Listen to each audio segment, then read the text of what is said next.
think that COVID-19, catastrophic as it is not a once event. We must plan for the next COVID-19 as it is now. We used to be pandemic. But you know that all of these things are called pandemic, but they are not that bad.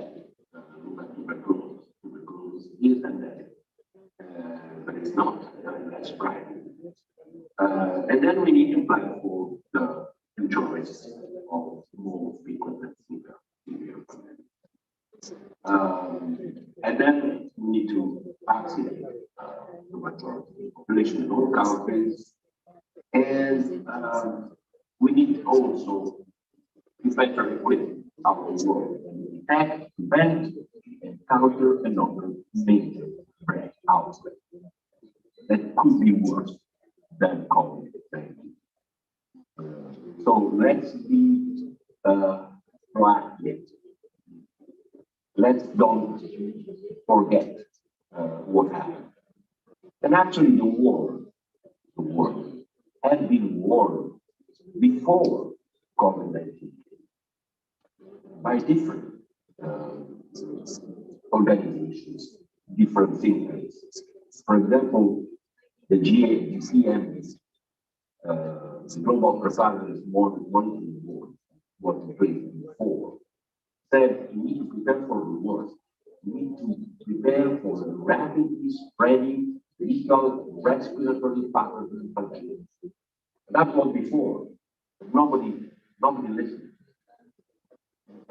This is in Italian, but it's not because I wrote this paper for the big newspaper and I said something will happen. It could be a disaster. And people say, hey, how did you know? I knew that, or at least I said it could happen, because it already happened. Just two examples, SARS, Ebola, and if you look at all the pandemics and spillovers that we had, avian influenza, Lassa fever, Zika, the SARS, the MERS. So it was not a strange, different story that happened, because it happened before. And look at this slide from a paper of 2004. This paper was looking, pointed out all the threats that we already had at that time in the world. Bugs, epidemics, and spillovers. Look at this slide, which is actually just pre-COVID. This slide has been upgraded. Look at the number of threats that are around us, including the antimicrobial strain, Syria, but again, Ebola, and also here there is the human body here, Lassa fever, all the kinds of influenza that we are quite scared of, Nipah virus that you in India know very well, enteroviruses, Zika, and then the marble. We have an epidemic marble, so spillover of marble virus. And then dengue, so and what we have a lot of that. And this is because of the spillover. What are the spillovers? Are viruses that can pass to humans. And you see that the number of spillovers is huge. So don't think that the COVID-19 has been a strange event. The spillovers are very common. And repeated spillovers are common. Not all are transmissible then from human to human. Avian influenza, for example, goes from birds to humans. The passage from human to human is not so common, but it happens. And look at all the different spillovers we had in the past. There are different spillovers. Not all the spillovers, in a sense, induce a pandemic. For example, even HIV is a spillover. It came from the simian virus, and then it passed to humans in the 1920s. Remember, many years ago, 100 years ago, and then it started an incredible human-to-human pandemic. Then others are, for example, definitely Ebola is a spillover. It goes to human. The disease is so deadly that it remains into the area of epidemic. Now we have a terrible epidemic in Uganda, for example, that we had before many Western African countries. Of course, the bug is so deadly that it's difficult to make a global pandemic. But then, of course, we had COVID, and we know what happened to COVID. So, in a sense, we need to think at the origin of pandemics, and also look at the, I will talk about this later, about the One Health approach to preparedness and prevention. We need to. Sorry, we are interrupted. This is a recorded talk, and we'll continue this talk in the feedback. Now we are proceeding for the session which will be on COVID era and HIV. For that, I am inviting co-chairs, Dr. Sunila Garg from Delhi and Dr. G. Venkataraman from Hyderabad.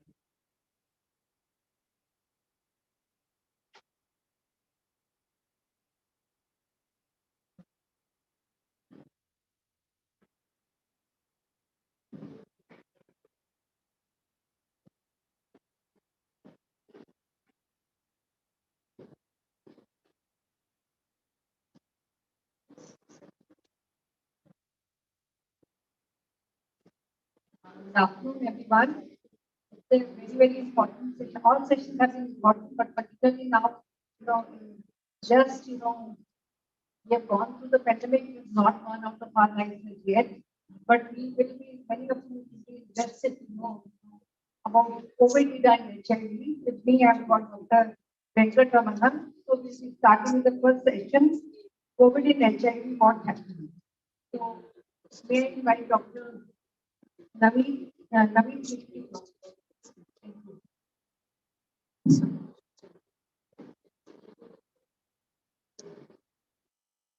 Thank you, Dr. Gilada, for inviting me.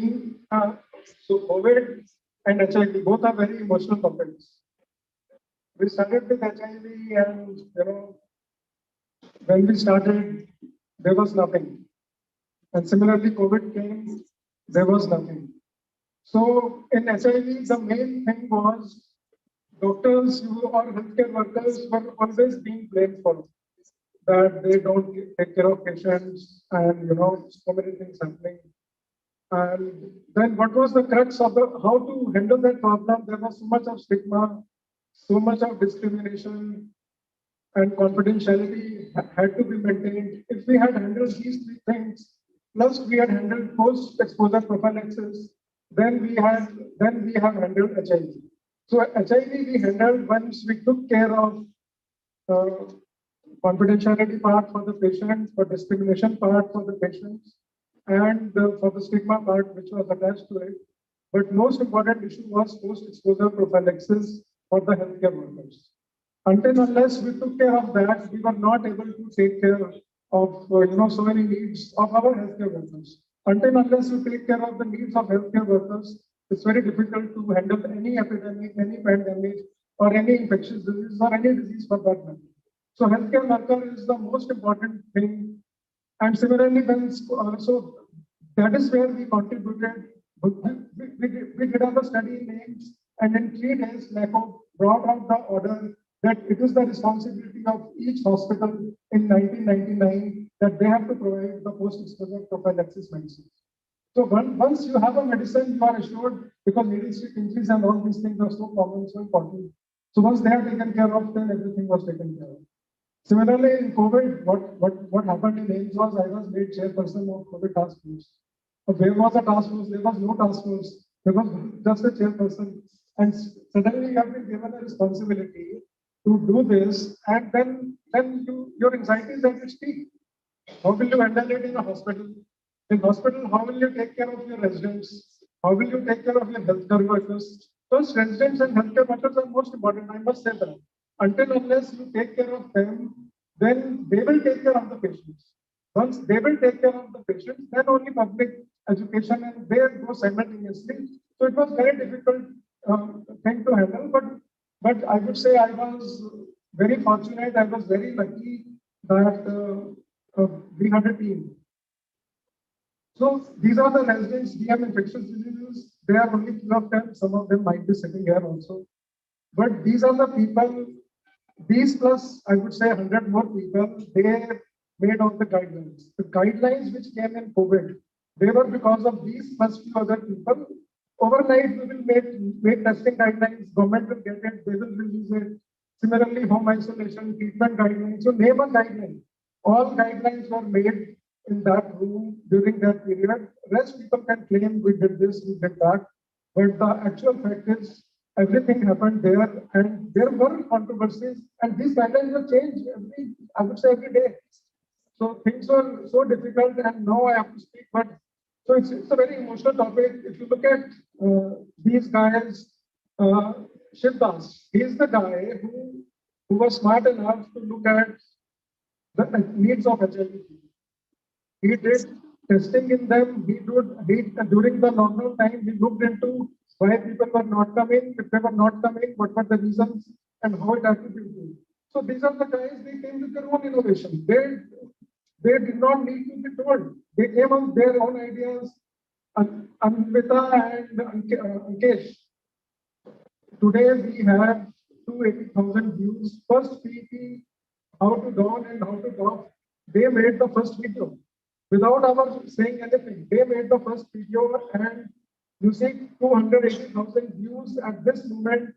So that was a game changer. The whole everything was whole fear was taken care of.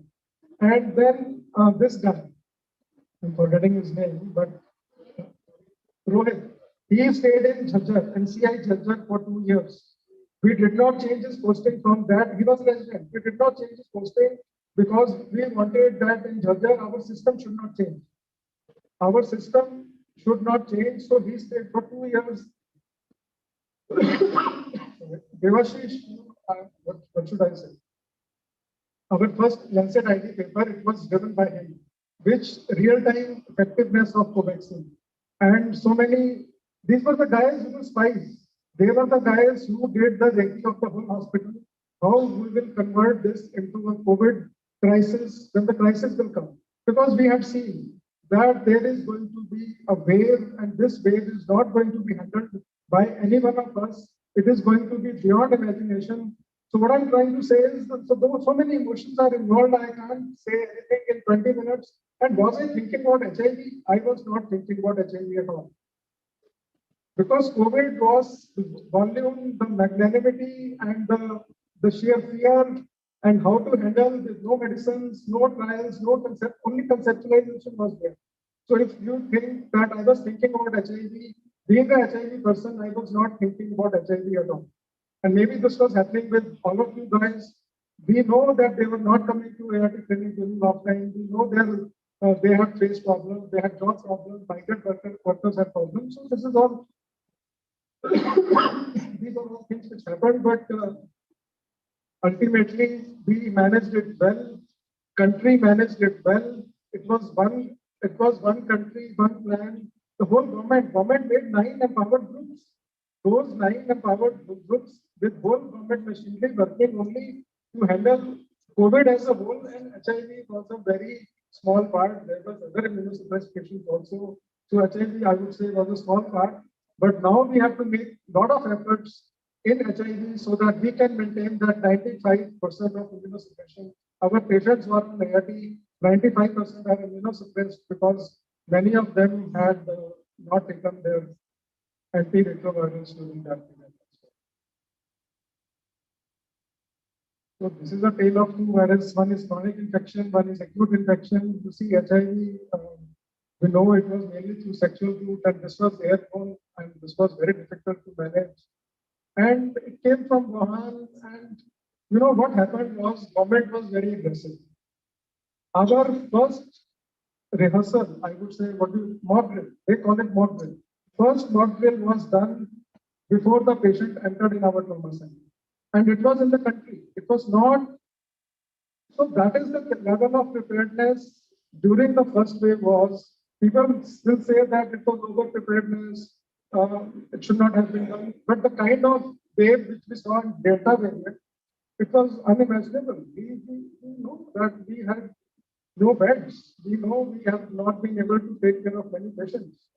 So the kind of preparedness which was required in first wave, that helped us to handle second wave. Not we would have handled it a little better also, but still we were able to handle it in a better way. And then came the vaccines. Vaccine is the only solution. Until unless you have a vaccine and you take your vaccines regularly, things will not happen. But now the only drug which is most effective is Paxlovid or Isradimicin, which may be useful in some patients. So COVID pandemic was fast, HIV was slow, and it is only after antiretroviral therapy came we were able to manage some things. Again, we are very slow in HIV. We have to be very aggressive. We want to eradicate it, and you people are much more experts in that. I have taken a back seat, to be honest. So, if you see COVID infection in HIV, I'm saying that I was not thinking about it. Because I knew HIV patients, immunosuppression, they are on antiretroviral therapy. If their immunosuppression is good, they will be able to handle that. And they go through so much of a drill that they are very strong. So that way I was not worried about them. Again, I'm saying Siddhas look after the antiretroviral clinic and he helps those patients. But if these patients are older and those who have underlying comorbid conditions, they are more at risk. Otherwise, it is mainly comorbid conditions which create problem or older age. That's a problem. So what happened was there was so much of anxiety. There was COVID lockdown was there, and there was redeployment of healthcare workers. They were not able to come to the IIT clinics. And then there was migrant laborers. They went away, and truck drivers. So everything went haywire. So this is the lesson which we have to learn. I had a dream earlier, which I used to say in 2000s, ART at doorstep. We have to have ways when in time of crisis, how we can deliver ART at doorstep. We have mechanisms. We can do that, and it's not easy. It is also easy, but that can happen. During lockdown, we can see the number of patients came down from 118 to 37. And you see again the treatment time for registration and for treatment again it increased during the lockdown period, but now it has again come back to normal. What I'm trying to say, things have normalized now, but people who have missed their antiretrovirals, their immune suppression would be heavier. But ultimately, next 1 to 2 years, we have to focus on viral suppression. That viral is of 95% patients were able to achieve the viral suppression. And I would say this shows that 60% of infections were asymptomatic. In this study, 60% of patients were asymptomatic because they are healthy, their immune system is already variable. So this study shows that 60% were asymptomatic. So the main issue here is how much immune activation is happening in HIV. In HIV, how much immune active? There is no immune activation, it is fine, then HIV will handle COVID better. But if there is chronic inflammation or opportunistic infections, they are there, then there can be rapid progression of HIV or there can be rapid progression of COVID. These are the patients, so it all depends on how much immune activation is there. Because we see in COVID, it is mainly the cytokine storm, which is going to harm a patient, which is going to harm their lungs. or which is going to harm their other organs, but it is the mainly lungs which is the cause of death in these patients.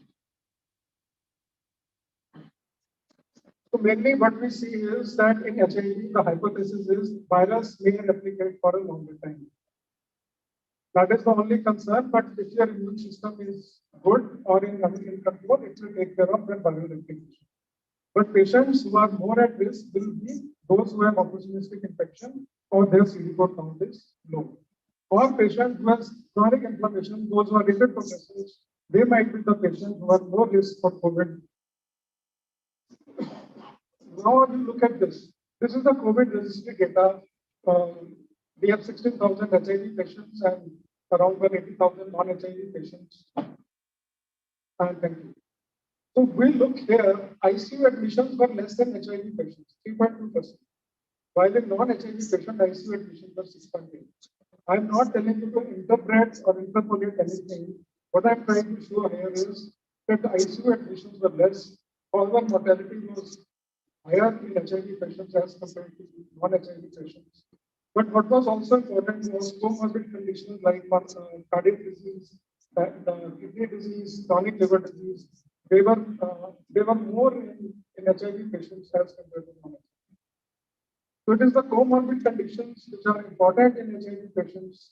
We have to handle now HIV patients not as HIV. It is not HIV anymore.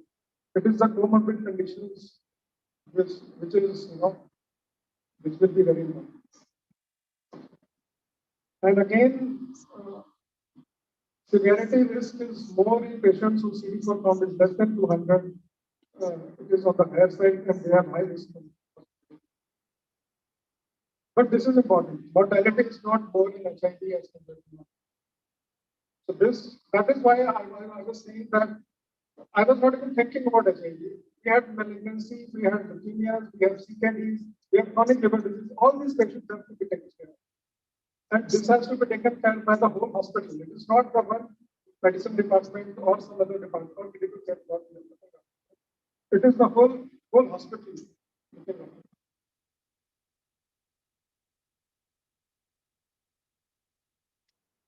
The other thing was what this is again a little bit I'm regressing. If you see the diagnosis, we had a rapid antigen kit lying with us for a month, but we never used it. But suddenly we used it and we found out how effective it was. Likelihood ratio for a positive test, it was more than 200. So what does that mean? Rapid test was such an important tool, and then ICMR approved it.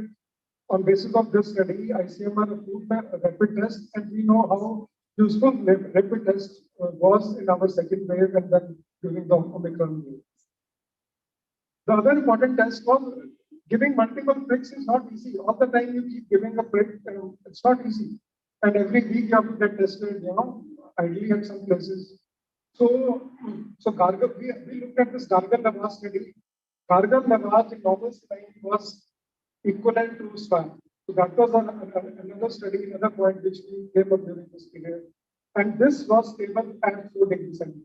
For 24 hours to 30 hours, this was stable. Gargle-Lavage in normal saline was stable and is equivalent to swab. So it is a simple test, can be done anywhere. The other thing which was bothering us all the time during this treatment was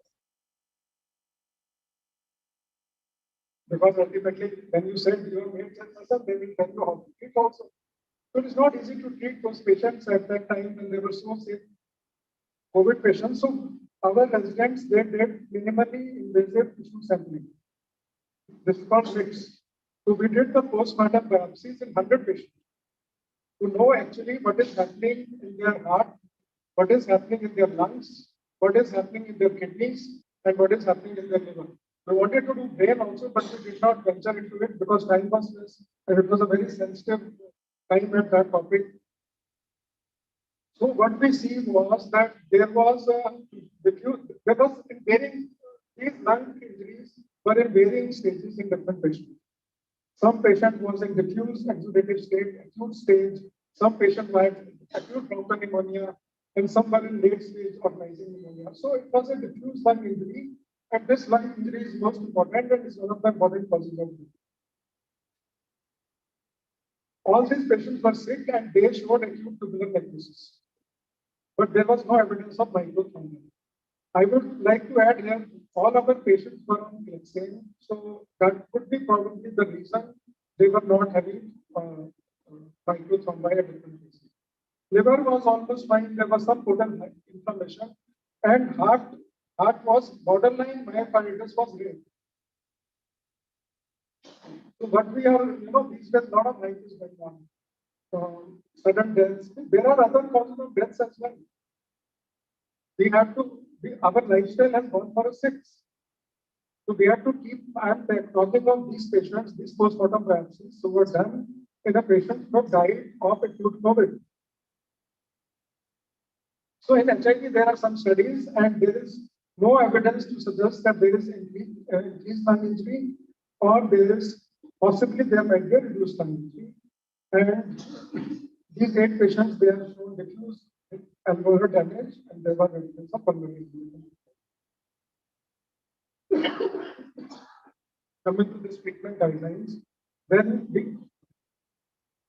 again these guidelines were ready before COVID came and before our first patient came. And then these were the guidelines. Ultimately, they were adapted by the ICMR and the Joint Monitoring Group. Many of you were part of it.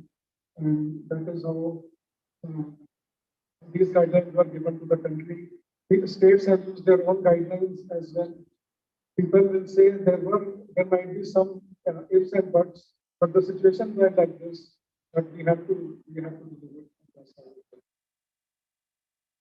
So again, when this came, COVID came, then there was a lot of pressure, I would say. Suddenly there was, we get a call from somewhere that lopinavir, ritonavir has to be given in all COVID patients. How to handle that pressure was not easy. So what we did was we say on case-to-case basis, depending on clinician. So that is the stand that we put. Because ultimately, how much you can fight? It is not easy to fight all the time but there was some studies in zero cells during months. Later, they also find that it is not effective. And later on, NHM study also showed that it never showed anything for progression to severe disease or mortality. So, it was not useful. So, no benefit was observed. There were many other drugs which were used from time to time, and so much of panic was there. And some drugs were not so harmful as well. And they were used, so it was, and you have to respect the clinician decision at that time, the way they were used. But the story doesn't end here. Ritonavir still is here to stay with us. Currently, I would say the only oral drug which is effective is Paxlovid. So, and again, currently we need not treat any of these patients, but if you think there is some patient who is immunosuppressed who is bursting, during early treatment, it might be the most effective treatment. Because Paxlovid has shown to reduce the mortality and the hospitalization rate as well. So it's a good drug. I think 2 Indian companies are also making it, but I don't want to promote it because since we are vaccinated, and infection has also happened in many patients, and so they are safe from that. So this is how what we have learned from HIV.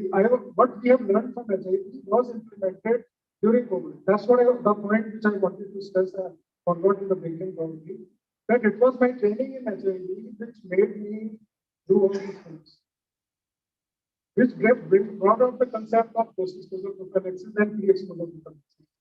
So this is the experience which held up. Now, passive immunization in HIV was there for a long time. Some studies were being done, and that is how these monoclonal antibodies was used in HIV. And some they are not useful. And currently, I would say not many of them are useful. The moment variant changes, their resistance also changes. And you can say here that since the variant has changed, these drugs are not even being used. These monoclonal antibodies are not being used. Convalescent plasma, there's a lot of hue and cry, but let me tell you, for convalescent plasma, our study was not proper. because plasma was given too late in the series and donor antibody titers were very low. They were not even measured or even very low. So once even FDA has approved, once donor antibody titers are good, only then they are effective. So vaccination, you see how vaccine, a lot of work in HIV vaccine has been done, and we call it shots in the dark. But let me tell you, it is all the work in HIV which was being done in monoclonal antibodies and diagnostics, all the work which was done in these areas, they have been extrapolated for COVID. It is only HIV which helped people to think through and act fast. That is why you find many people working in HIV and COVID are almost same. So these are the vaccines, different type of vaccines which are available for HIV. The vaccines which have been used are vector, this recombinant viral vector, which is vaccinia, was used first in HIV. Now we have this Covishield adenovector based was again the same principle. The prime and boost. And you know there are challenges in vaccine for HIV because of variability and envelope glycoprotein genetic diversity. There are a lot of safety and regulatory concerns. But for COVID, it was not that much. So mainly it is again HIV vaccine like prime and boost approach which was used in. Now we are using prime and boost approach. We are using one, suppose for vaccine, or second vaccine, some other vaccine for booster. So again, it is prime and boost approach which we use in HIV for our purposes. So in COVID, we had adaptive clinical trials. We had rapid evolution of small human studies, and there was rapid advancement. So these concerns always, came because of our work in HIV vaccine, which we replicated for COVID and delivered for the world, and many intense countries. So this was our study, which was the effectiveness of two-dose vaccine in real time.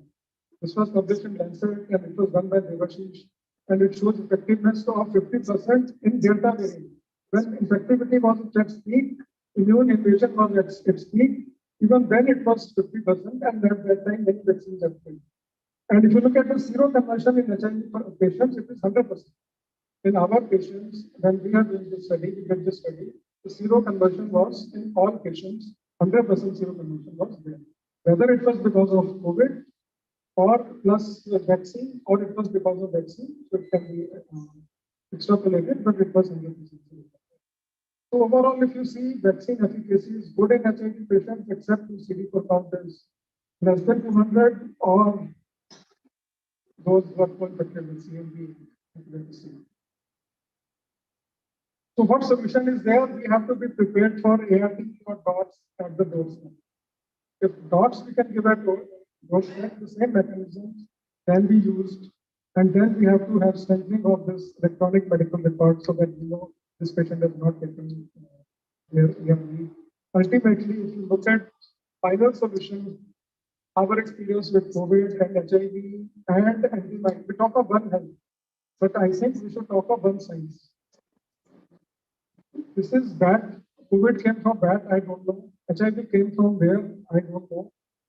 So what I'm trying to say is wildlife, humans, animals. So there is a big thing. So these all ICMR is something different. Science for veterinary is different. Science for plants is different.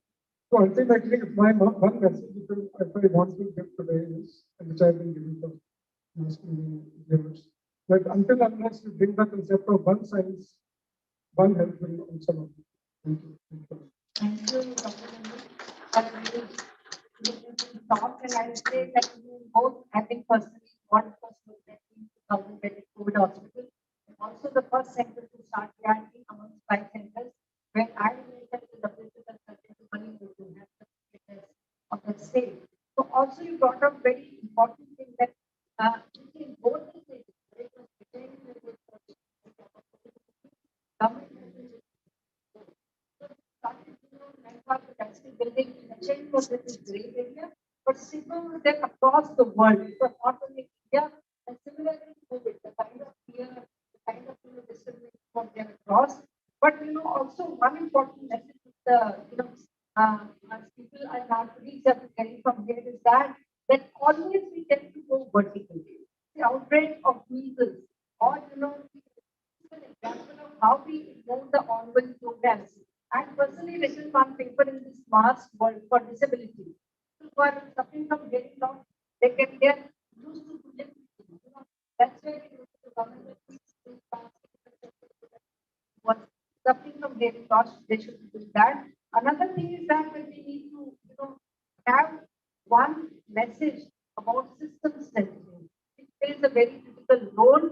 And then we, we have a vision of one science, one earth, one health. It's going to be kind of realized, but there's still a long way to go. Post-pandemic preparedness is the need of plan. Thank you so much. So now there is one, I should not read this, but let me read it. There is one critical care block is coming, infectious disease critical care block, in which we are dreaming that, patient will not have to be sick. The patient will report discrimination those things. Thank you, sir. Thank you. Now, we'll take the questions at the end, please. Having heard the challenges in COVID, now let us hear what are the promising drugs, antivirals in COVID. None other than our Indian pride and right hand of Gilada, Dr. Kumar Swami. You are sitting on the right side of Gilada. I don't want to carry on the bad things of he's a friend. But right. Yes, I think I've been challenged to give 2 talks back to back, but I'll be a little fast so that I'll save some time. Because my next speaker is done with flu, not done in the sense he's there, but very sick. Yeah. Right. So what I'm going to do is, good afternoon, everyone. Thanks for coming for this exclusive COVID session, and thanks for the chairs and others who are going to be here.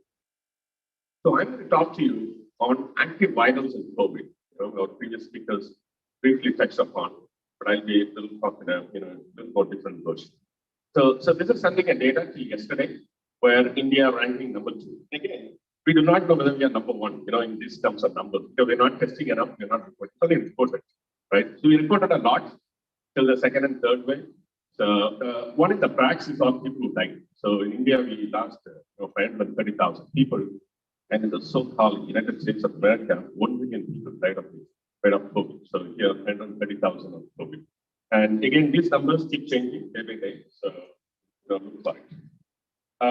Just before talking about the COVID antivirals, I just wanted to walk through this pathogenesis slide. When we talk about HIV antiretroviral, we always talk about HIV pathogenesis.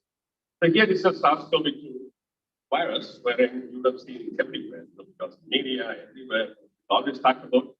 So what it does is, when it spreads, through the aerosol, through the air, when it gets attached, it either goes from the nose or the mouth. And these are the 2 routes, known routes, to be able to infect someone.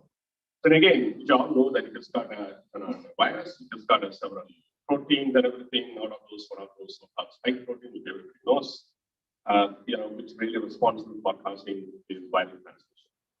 So what happens is in our enterocytes and as well as in the pneumocytes and enterocytes, there are plenty of AC2 receptors, and as well as there is a receptor called TMPRSS2 receptor. So these are the 2 receptors played a critical role in this SARS-CoV-2 viral transmission. The minute when somebody inhales or goes into the mouth, so through that receptor, the viral gets entered. So this is a pathway. So again, when you talk finding a drug, you have to start from here. I walk you through that, how those drugs are started acting. So here it is a process of post-cell viral interaction happened at this time. The next step, what happened is there is an endozyme maturation happens. This is then the typical viral pathogenesis started into translation. And at that time, there is an enzyme called protease, which again, you heard about this book, how it works on that, which gets involved in this viral cleavage. So virus got cleaved with the help of this enzyme called protease and translates.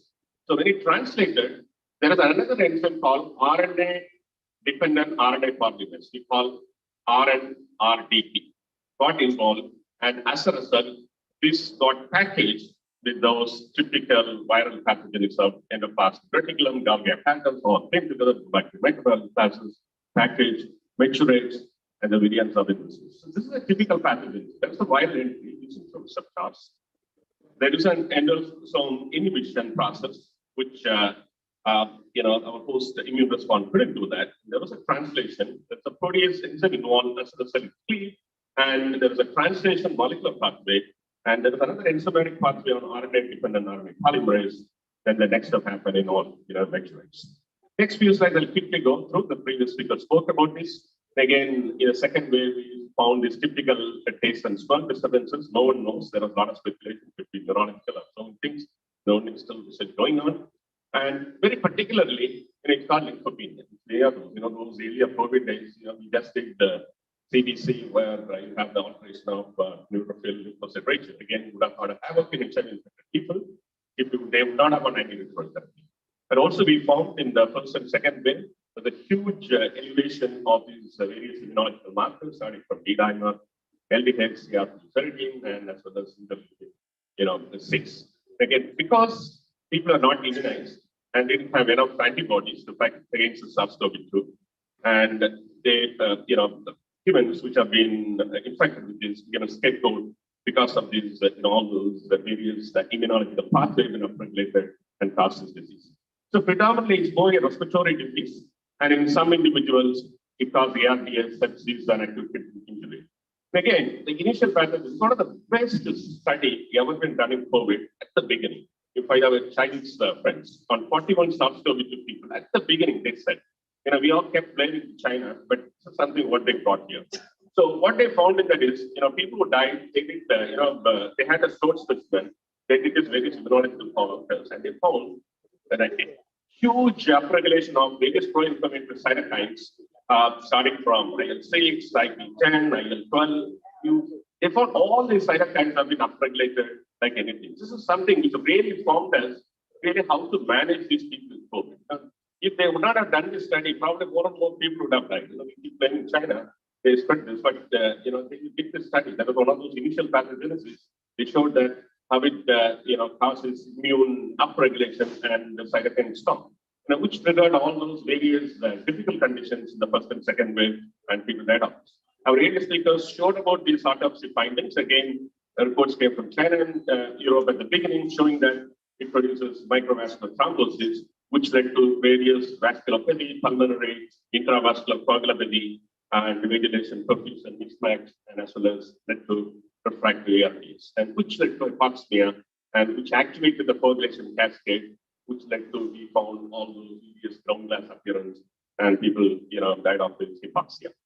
And also, there are significant number of extrapulmonary manifestations who have been seen in some countries, not everywhere, because many countries were not recognized, which are also being thought to be because of the upregulation of inflammation in COVID, which had led to many other extrapulmonary complications, including cardiac, liver, endocrine abnormalities, and renal complications. Now, coming to those antiretrovirals, how we going to use this? Again, before you use this, we need to know who we are going to use this. When in HIV, we started when to start here. But when we had ART, we didn't know when to use it. Usually, we started using less than 200, then 350, then 500, and we have been trading now. So today, we do have a disease severity spectrum, and different forums develop this. We use in our settings little modified to NIH, but guidelines, but it is similar to the NIH one. So what we have is in COVID, when they can be asymptomatic, can be mild illness, and it can be moderate depending upon the oxygen saturation. And in severe illness, the saturation is less than 94, and critical when it involves some organs. And again, I know the Indian criteria is a little modified. There was a lot of speculations. Now again, WHO is going back to this NIH criteria on COVID severity spectrum. So when someone who's been from moderate severe to critical, we are hospitalized in the first and second wave, and we manage them. How we manage them? There are some antivirals we use, which I'm going to talk to you soon. And predominantly we use anti-inflammatories like steroids based on the studies on inflammatory upregulations using steroids we use. And also, the autopsy study shows that there are a lot of microvascular coagulation happen. We use heparin to that. So again, long day before we had results from the clinical trials, from the recovery trials we started using in our patients. Again, in my talk, I'll not talk about these anti-inflammatories and anticoagulants, more about antivirals. So particularly now I'm going to show some data on patients who have been hospitalized. So now, to understand what will be the best antivirals for people with COVID when they got hospitalized because they have been sick with the low oxygen saturation or been sick with one of those complications of COVID. There's a very large study. I know many of you got been participated in this called the Solidarity trial, which happened in more than 400 hospitals across 30 countries. And our hospital was one of the sites. And on the week, our really speaker, you and right? And several others who have been part of this trial. So in this particular trial, we had remdesivir, one of those antivirals, so-called hydroxychloroquine. I don't know if you saw this. It's been one of those in the other arm, and the drug would be used for HIV, lopinavir, and as well as interferon plus lopinavir, and also we had a pure interferon arm. And also, we had a standard of care just managing their complications with steroids and heparin and other supporting care. This is quite a large study, happened in the pandemic, and no time to think about anything, just randomized and got into that. A lot of people died at that time, so I don't want to go into the very detail of the study. But one thing what we found that is very clear is none of the drugs really works. So as against the standard of care, when we use only steroids and heparin. And hydroxychloroquine never worked, lopinavir never worked, interferon and remdesivir. So very interestingly, initially we thought, when the protocol was developed and the arm with the remdesivir will definitely work, but did not work on that. Now I won't say that big disappointment because there is a very important timely study because at that time we know that we are running short of remdesivir, people on the streets, it's the black market. So this study quickly came up and press release was done, and we were able to stop all this. And of course, hydroxychloroquine didn't work, and as well as lopinavir and none of those things. This very clearly shows that in patients who are hospitalized, none of these antivirals will work. Again, going into the mechanism action of remdesivir, this is a drug. How it works is, it's an antiviral, gets incorporated in the viral RNA, prevents it before being synthesized and causing the virus replication. So if you want to give this remdesivir, you have to give at the viral phase. Our previous speaker showed this slide. So when someone is infected with the COVID virus, the first 5 to 7 days, we call it as a viral phase. That's a time where the virus replication happens, all those prodromal illness happens. And by the time, because of the host immune response, the virus gets away. Similar like in HIV, what you've seen that asymptomatic period. Here, instead of the asymptomatic period, what happened is there's a pulmonary and inflammatory phase happen, which causes havoc in the first and second wave. So when we have been giving these antivirals in the inflammatory phase, like in Solidarity trial as well as in recovery study, did not work. So in this phase, those trials very clearly showed if you steroids will help, heparin helps, or any of those anti-inflammatories, including some of those monoclonal antibodies, which have got an anti-inflammatory effect, really helps. So again, this very clearly shows that if you're treating COVID, with its more than 7 days of infections, antivirals are not going to help. You need to go into other things. So why are you going to use these antivirals now? So why you want me to speak to you and how you can take this in your clinical practice? So someone has been infected in the first 7 days. When you have the prodromal illness, there's a viral phase where these drugs can go. So again, very few percent of these people really fall sick or get hospitalized. But on the other hand, 80 to 85% of them are being infected. I know some of you have been infected in this group, either would have asymptomatic or mildly symptomatic. Again, the studies very clearly shows that among them, 5 to 15% can progress to moderate and severe and die. So out of this 80-85%, studies have shown 15% can progress if they have some of those host factors. So for these individuals, there are some data available showing that giving early antivirals, which I'm going to talk to you soon, as well as in the first and second wave, monoclonal antibodies can halt the disease progression. And again, how we are going to manage these patients who are in the first few days of this infection with oral antivirals and also with monoclonal antibodies. Again, going to those pathogenesis, there are a lot of trials happen even in the first phase. So they tried viral entry pathway using certain ACE2 inhibitors as well as TMPRR-SS2 inhibitor. It's a drug called Camestot. Did not work. I'm not going into the details of this. And at the time of membranation fusion, to do inhibitions, hydroxychloroquine was tried, not just by WHO group and recovery group, but also several others, including by US NIH, did not work on that. Again, lopinavir was studied by different groups. Quickly, studies have been done, did not show any effect. But on the other hand, there's one such drug which was available at that time, which used for patients who have been very sick but did not work, had some activity which is called remdesivir. So this is a trial, fine tree. This is not for sick patient or hospital. The complete come to OPD with minor symptoms. This is a very nice trial called fine tree trial, which is people with mildly infected, symptomatic, non-hospitalized. So quite a large study of 584 patients, randomized to two different groups. One group received 3 days of remdesivir injectable, another group, placebo. Again, the primary endpoint of hospitalization by day 28, and with several, safety endpoints on this. Very nicely conducted study in the US, Spain, Denmark, and India. And they found in this particular trial a 3-day course of remdesivir prevented COVID-related death, which is hugely statistically significant. But again, this has to be given injectable. 3 days, they have to come into that. Again, in a resource-limited setting, still setting a COVID patient coming to a clinic every 3 days, coming in a public transport or a transport, which is again going to be very, very difficult. But on the other hand, they had very good efficacy, almost 89% efficacy in preventing hospitalization or death. Going to the oral antivirals, which again can be implemented. So a drug called nirmatrelvir, which is boosted with the ritonavir, it's called Paxlovid, which again it inhibits the SARS-CoV-2 protein to stop the virus replicating, and ritonavir is a drug which we use in HIV to boost the effect of other protease inhibitors like inadasonavir or darunavir. Here, which slows down the ritonavir breakdown, help it remain in the body for a longer period at a higher concentration. So that is the mechanism of action of ritonavir along with the nirmatrelvir in Paxlovid. Also, there is one other drug which is being approved for use called molnupiravir, which if you have used either in US or in patients, called nucleoside analog, which inhibits the SARS-CoV-2 replication by doing viral intelligence. But it's a faulty replication that we won't have a fitness to replicate. So these are the two drugs now approved for use. Coming to the clinical trial, which led to the usage of this nirmatrelvir long run as well as guideline trial called EPIC-HR trial, which was carried out in non-hospitalized patients on quite a large number of patients, 3,000, which was randomized in two different groups in mildly infected people who are not hospitalized, randomized into one group to nirmatrelvir, that is Paxlovid, another to placebo, with a primary endpoint of hospitalization by day 28, and with a secondary endpoint by various adverse events. So in this particular trial, it's very clearly been found that it hugely reduced the hospitalization when they are on the test drug of nirmatrelvir, that is Paxlovid, as compared to placebo, which is hugely statistically significant by day 3 and day 5. And it is more of a safe. And because of the huge effect, the DSMB data safety monitoring board halted the trial and asked the investigators to give everybody, Paxlovid who are on the placebo one. And in this study, they concluded stating that it reduced the risk of hospitalization by almost 89%.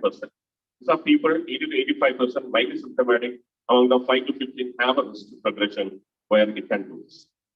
Following this, US FDA approved this and became part of the guideline. That is this 300 milligram of nirmatrelvir, which contains 2 tablets with 100 milligram of ritonavir, should be given morning and night for 5 days.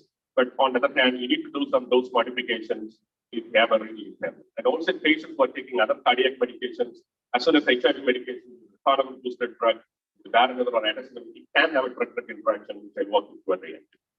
So moving to this other approved drug called molnupiravir, which again, there are many trials that have been done. I just showed 2 studies which really led to these approval by US FDA called Move In and Move On. And this trial, they used different dosages, one on 400 and another on 800 milligrams. In quite a large trial on 1,800 participants in 3 arms, one compared against placebo, with a primary endpoint of day 29 of hospitalization and with multiple secondary endpoints on the safety. So in this particular trial, in the first 5 days, and the researchers found that it reduced hospitalization by 50%. And it was been quite a safe. But on the other hand, when they followed these individuals over a period of time, up to 28 days of primary endpoint, and they found that reduced to almost to 30%. So from 50% went to 30% efficacy went down. It was recommended at that time when it was 50%, and by 30% when it was there, the guidelines said this is an alternate therapy. The preferred is Paxlovid, where if you cannot use it for some reason, where you can use it molnupiravir. Again, at that time of pandemic, if you don't have Paxlovid, use it because you just have 30%, just save somebody's life. Somebody who's dying, if they are in the category of 5 to 15% of progression, at least by 30% it prevents death. So again, we conducted this trial in India. I led this trial, which large developed by the generic companies, and on the request of DCPI, we developed such a large study on 1,200 patients, large multi-site study. So we conducted, I don't know the details of this study again, done in the pandemic, where we found that there is a huge reduction in the hospitalization again. Again, this was studied at the time, vaccination was not widely used in all those study participants. And again, by the blue chart, very clearly shows that molnupiravir reduced hospitalization as compared to the standard of care. And also in this, we found that time to clinical improvement was, shorter when they received molnupiravir as compared to people who are receiving standard of care, as shown by this Kaplan-Meier curve. Very importantly, particularly for our country, where the density of a population and people live in clusters in nuclear family, what we found in this particular trial, which we presented in the trial last year, was if you look at the negativity, RT-PCR negativity, which is much quicker in people who are received molnupiravir at day 5, day 10, and day 40. It's very important because if you make them negative quickly, you can prevent transmission in the community. We have learned in HIV, by treating someone, it prevents transmission. Similarly, if you treat a large number of people who have COVID, you can prevent community transmission, which we have shown. Now, this paper has been accepted in medicine. So following all this data, again, US FDA approved this for emergency authorization. But again, they have to take 800 milligrams, that is 4 pill in the morning and 4 pill in the night for 5 days. So again, it has got an efficacy up to 30% and some studies up to 50%. And following this, many generic companies started manufacturing and launched this. So if we put all those approved drug data together, I didn't talk much about monoclonal antibody. Why? I will talk to you in the next slide. If we put all this data together, if you see this, it could be anything from 30% to almost 87% reduction in the hospitalization and death. If you look at those monoclonal antibodies in the wave 1 and 2, where you had a huge reduction in mortality. And in oral antivirals, 30% in molnupiravir and almost 85% in the Paxil. Again, with the antivirals in final trial in remdesivir showed up to 87%. Very clearly shows that it prevents death, antivirals. But on the other hand, talking about this monoclonal antibody, so we have got some 4 SARS-CoV-2 monoclonal antibodies still now been approved, but not used anymore. Why? I'm going to talk to you. So what are those drugs which are approved, which some of you used in your patient, called bamlanivimab, estimivimab, very hard to pronounce all these names, casirivimab, imdevimab, sotrivimab, and very recently, one launch was bactrilivimab. So now these are those things which are used in the wave 1 as well as in wave 2. Early part of wave 3, had some mixed response, anything from 30% to 85%, reduction in hospitalization and death. And also there is another one monoclonal antibody called ixazomib, so which is used as a drug which was approved by US FDA, mainly for some for people, mainly for healthcare workers who are working in the hospitals, ICUs, and as well as the household members who are being exposed to that, whether it can be used. So when the Omicron wave came, none of those, being everything moved like that. So today we have a recommendation, international guiding recommendation: don't use any monoclonal antibodies. Use them totally useless. None of them can have any efficacy on current everything. It could have utilized just 1%, not very helpful, so expensive. Hence, all this has been removed from all types of guidelines. So only thing which is recommended now by the US NIH guidelines is someone who is being COVID positive, and if they have a mild symptoms or asymptomatic, that's a risk to progression, the preferred drug of choice is Paxlovid, which should be taken, twice daily. Or following the pilot trial, you can give injectable remdesivir, for 3 days. But again, a country like India, they have come to the clinic very difficult to implement. The alternate still being molnupiravir, still it has got a 30% reduction in hospitalization or death. But if we can't use Paxlovid for various drug interaction reasons, or intolerable, still you can use molnupiravir. That is 4 tablets in the morning, 4 in the night.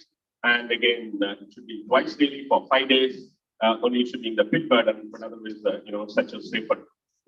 Next few slides, I'm walking through some of the newer drugs in the pipeline about to be launched, might be like in the next couple of months. So this is a molecule called BB116. It's not a new molecule. The remdesivir, which was injectable, now it has been developed as an oral version. So this is a decured remdesivir, which is hydrochloride, which is orally bioavailable. The one which was used in our hospital area, which was not bioavailable when they developed.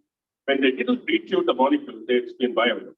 Now, there's a very large study which has happened and now published in last year, very clearly shows that when this particular oral remdesivir, which is a D-chewed remdesivir, was used against the Paxlovid, nirmatrelvir, and they found that almost equal response in terms of the clinical recovery. So it's very clearly shows that the oral remdesivir, that is injectable remdesivir, very hard to implement in our setting, this can be useful, as compared to, Paxlovid. Moving to another one, very good drug, which was just presented a few weeks back at Troy. So still more data need to come. And this is a molecule which again developed by a company in Japan called Shinogi. So encitramine. So it's again a molecule which inhibits the protease enzyme. And that's what is called 3CL protease inhibition, which is a very important pathway which causes a virus cleavage. Again, this trial is a small study which happened in Japan, South Korea, and Vietnam, where again, with an endpoint of preventing hospitalization in two different doses, one at 125 milligrams, another one at 250 milligrams. So what's been found in that is this particular trial, which is compared against a placebo of standard of care, where the strength of encitravir at 125 milligrams demonstrated earlier resolution of SARS-CoV-2 symptoms as compared to even a higher dose as well as against the standard of care. And again, it is a phase 2 study. Now, such a large phase 3 trial was planned and by the US NIH under the ACTG and by Active Group. Now, this is a 24-week study, and this molecule is a Shinogi molecule, and it's just got a name also, and it's against the placebo in hospitalized participants. Now, it is important for India. It's a very global trial, and it also we got the sites in India. So, in Indian sites are not started enrolling by the time the pandemic all went down, but the protocol is open where sites will enroll, where we have data from resource limited setting. Not only India, we have sites in Thailand, Latin America, and a lot in African countries, and of course, North America, Canada, and Europe. It's such a large trial, I think around 7,000 participants, and my hospital is also one of the sites of this NIH study, where we will be enrolling, to show this whether this drug will have any efficacy on this. Again, you may ask a question, what the hell you have been talking about? My previous speaker said, hey, we'll not use this antiviral without the Day-2. I showed that 80 to 85% of them will be asymptomatic or mild, but among them, 5 to 50% can die, or they can go to an ICU, or they can develop some type of a complication. So this is the data I just took from yesterday. There are 700 reported deaths of COVID yesterday. I don't know how many of you know this. So no media now reporting on. They are reporting all those during the pandemic. But yesterday, there were 700 reported. So I'm sure there might be some from India too. So people are still dying of COVID, might be not because of the virus per se alone, because some of the other complications they are developing because of these COVID pathogens. I think this is time that we need to look into that, how we can use these COVID antivirals rather than throwing them. We did a huge mistake in HIV. I'll tell you, I may make some controversial statement here. We did this here.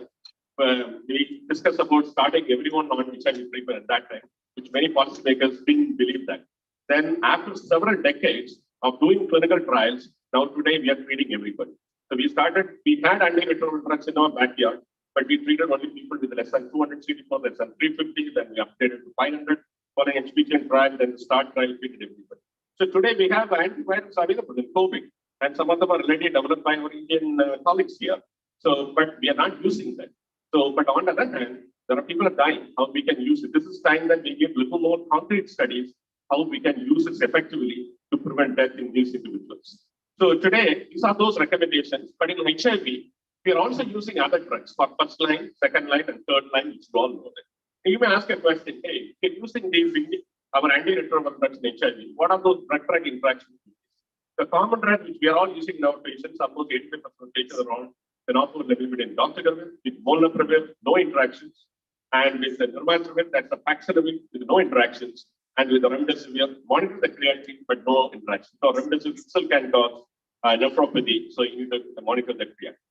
But if you're going to use with adesivir and darunavir, molnupiravir has got no interactions.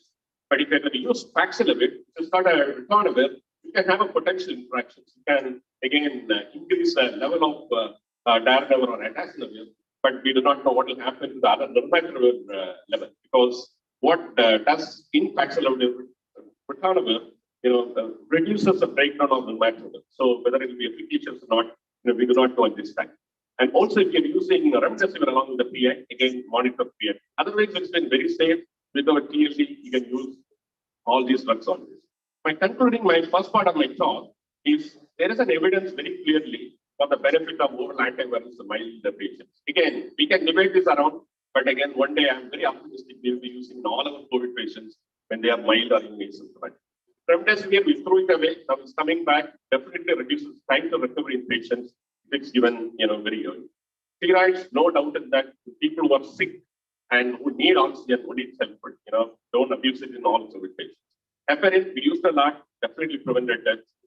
Convalescent plasma, either you do yearly or late, all the trials very clearly shows that it's not been efficacious. We gave a lot, never worked. And again, SARS-CoV-2 monoclonal antibodies, saved a lot of celebrity patients, but on the other hand, not anymore, because current variant is not going to be useful. Now there is less enthusiasm to develop any type of monoclonal antibody for SARS-CoV-2 after all these stages. The post-COVID follow-up, the next few slides, which I'll wind up because my next speaker is not there. So, it's very, very, very important. Now, something with HIV, again, our previous speaker walked you through some of those in HIV and COVID. So I'll quickly go into that. There was a data lag. In fact, what will happen if someone develops a COVID in HIV infected people initially? Now we have a lot of data. So as we all know that in HIV, it depletes the T cells, and because of that, they develop various opportunistic infections. Also, we learned that in SARS-CoV-2 viral pathogenesis, it produces lymphopenia. Someone who is not on effective antiretroviral therapy can be havoc to HIV infected people, either producing opportunistic infection or any type of severe inflammatory disease. So, my colleagues, we did a review of literature during the early pandemic. We quickly published for the HIV doctors, taking all the HIV published studies in COVID, putting in your publications as a rapid thing in the journal Viral Eradication. And in that, what we showed is patients who are on antiretroviral therapy who suppress good CD4, even if they develop a COVID, they will not have any problem. But on the other hand, if they've been HIV positive, not taking the drugs properly, and if the CD4 is lower, if they are viremic, or if they have any other comorbid condition, it can cause a real problem. I'm going to show one data from South Africa where they've shown in people with HIV when they develop a COVID, higher chance of dying. Again, when they did a sub-analysis, they found that significant of them who died are being more than 50 years of age, and also they have other comorbidities like diabetes. They're not alone by HIV, but also other factors can also cause this. This again shown earlier, this very clearly shows this meta-analysis. People with HIV, they got a suppressed viral load, good CD4, there is no major risk. But the risk will be, even if they have suppressed viral load and good CD4, if they have other comorbid conditions like diabetes and hypertension age, still there can be a risk. Thereby, you can use this oral antiviral for COVID to prevent this disease progression. So this is the data which have been published in Medicine Journal from our clinic cohort, just been published, presented some time back on 171 people with HIV and COVID, and out of those 92% on TLD, we showed that no antiretroviral prevented COVID. 23 people died in that, and also in our hospital, we also treated a large number of non-HIV COVID patients, where we found that there is no difference in disease progression between COVID as well as the HIV and COVID. And coming to those various antiretroviral treatments, whether that will prevent COVID, initially there was a speculation that Giroflor can prevent COVID, and people started giving in Europe, and as well as, of course, Lopinavir. There is no data showing that either it prevented or treated COVID. And someone who has been hospitalized, they also found, incidentally, they have found as HIV positive, and they had been admitted for COVID. The battery of investigation, they found HIV, and we recommended they should be immediately started on antiretroviral. Again, the general principle for COVID managing people with HIV is the same like in non-HIV infected people. There is no difference. Only thing you need to be very careful if you're using this antiviral for COVID on the drug-drug interactions. And also, we don't have good data in pregnant women and as well as in children, especially when you are using these oral antivirals. We're writing for more and more clinical trials in HIV infected people when we have these newer antivirals coming up. My next speaker will talk more about these vaccines, but I'll just touch on some of those on HIV infected people. And there was a little speculation, can we give vaccines in our HIV infected people? Even in our things, we didn't know anything. It said, okay, wait, the CD4 goes 200. That's a study very clearly found that There was a little lower neutralizing antibody in HIV infected people when you give this vaccine, but it was ineffective.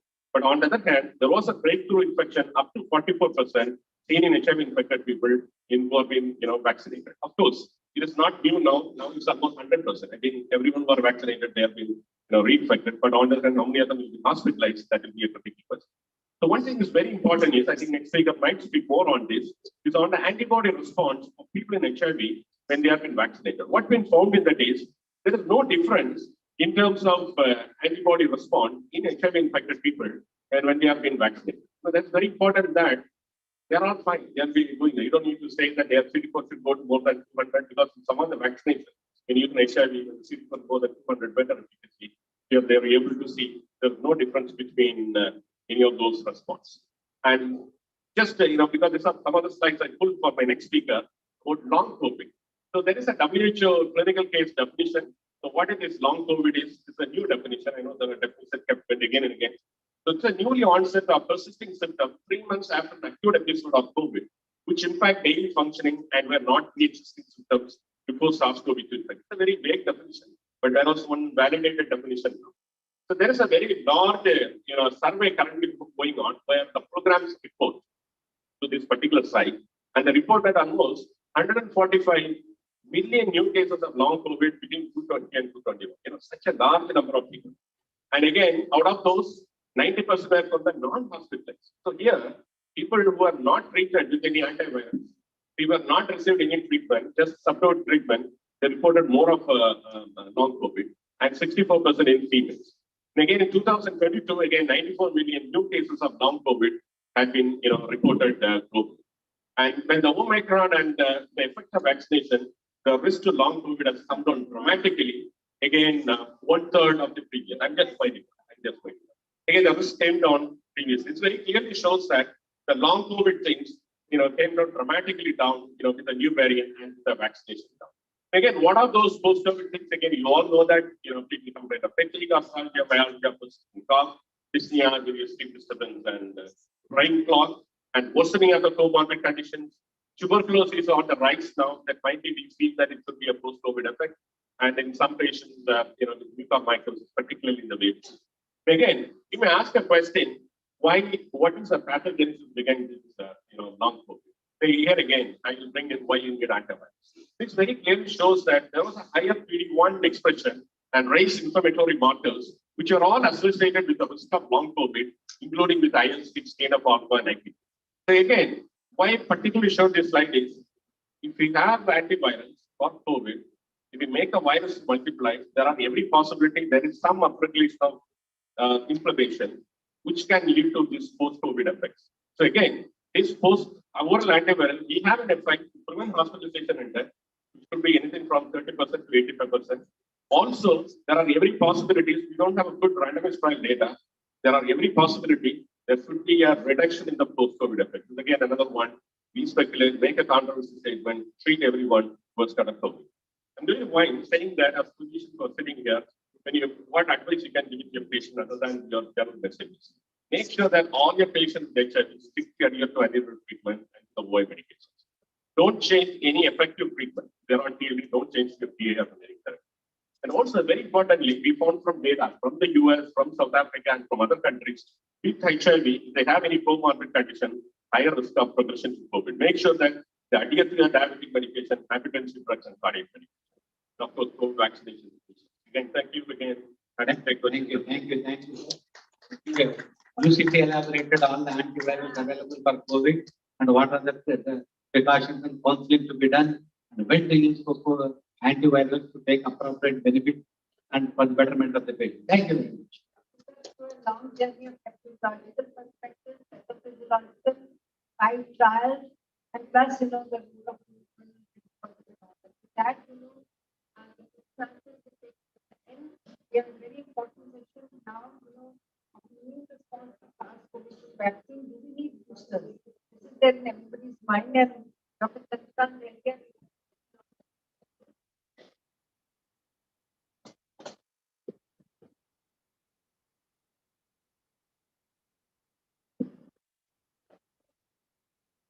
I deliberately did not prepare slides.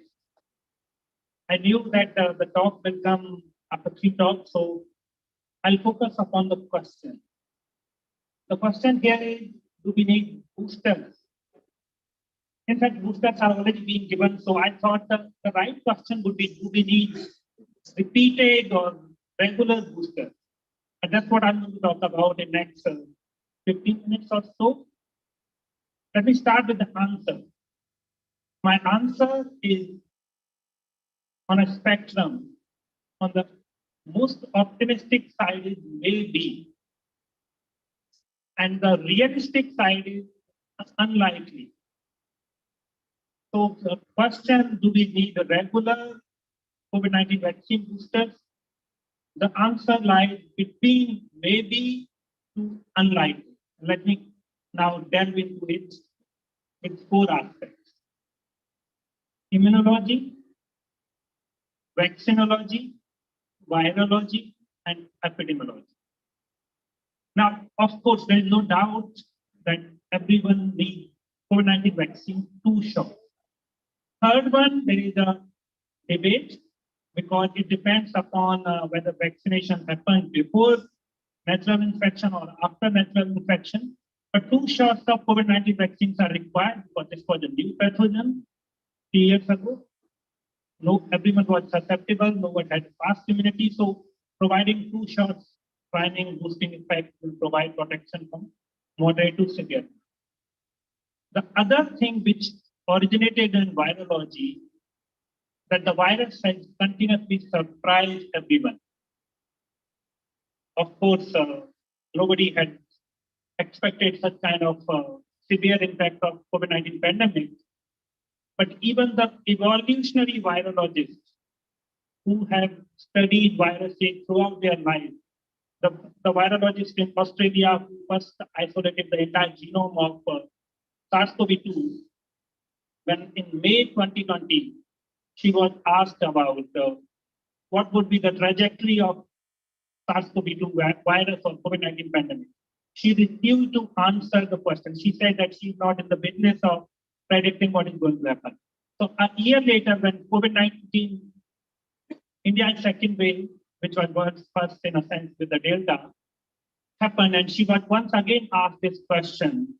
And then the one who refused a year earlier said that the virus had surprised us and its trajectory is very different. So at that time, she predicted or she suggested that the virus is changing rapidly. The SARS-CoV-2 is changing rapidly. So she said a few things which were that virus would keep changing, maybe 10 years from the origin of the virus. So first reporting of the virus, it would be completely different virus. That's what was predicted. But on 15th of March, a few days ago, 2 days ago only, WHO changed its definition of the way the viruses are categorized to variants of concern, variants of interest. And right now in the world, there is no variant of concern. All the variants of concern, alpha, beta, gamma, delta, omicron, are previous variants of concern.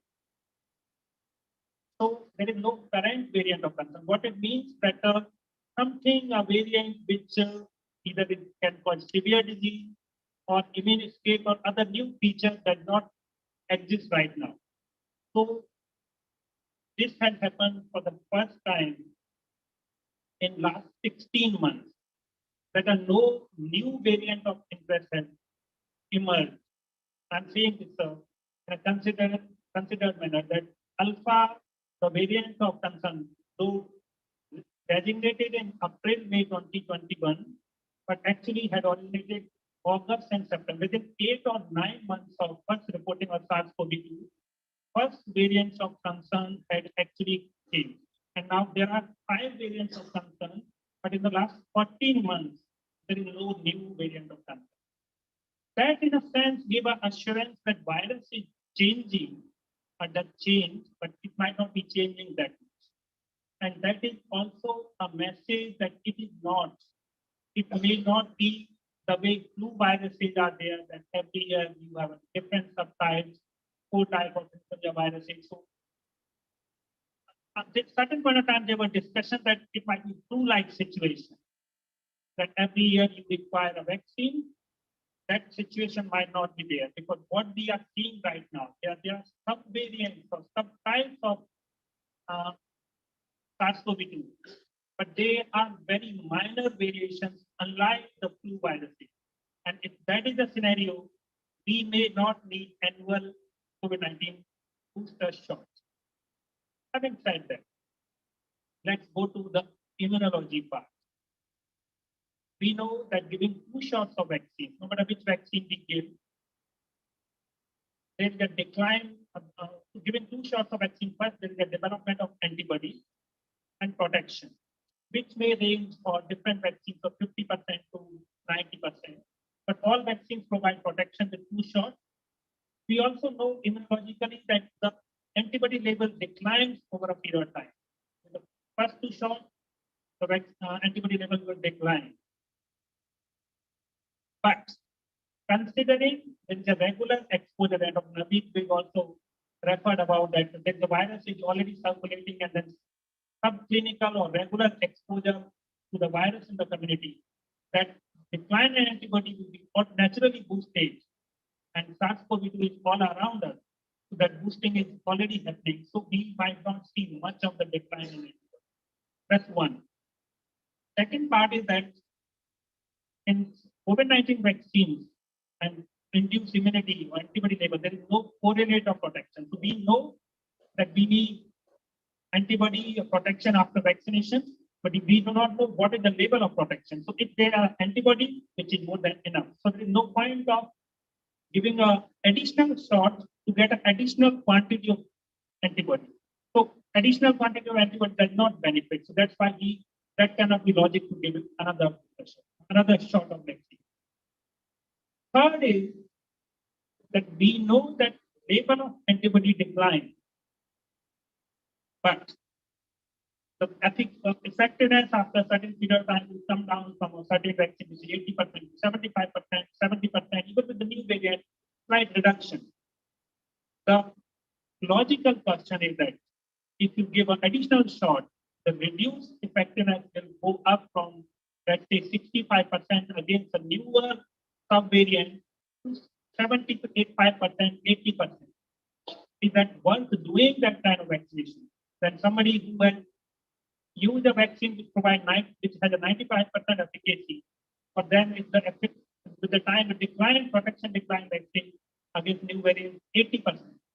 So someone who is getting a vaccine which is a higher efficacy, for them over a period of time decline in the or change in the effectiveness of the new variant would be even higher than some other vaccines. So it's a more complex and nuanced and societal debate. But it doesn't make up much of the public health logic to give an additional shot just because you are worried about the decline in certain amount of antibody or effectiveness. So currently it does not appear that we need to give a additional shot. Let's assume all the things which are there, and I'm putting all the things on the table because I know everyone understands COVID-19 immunology, vaccinology.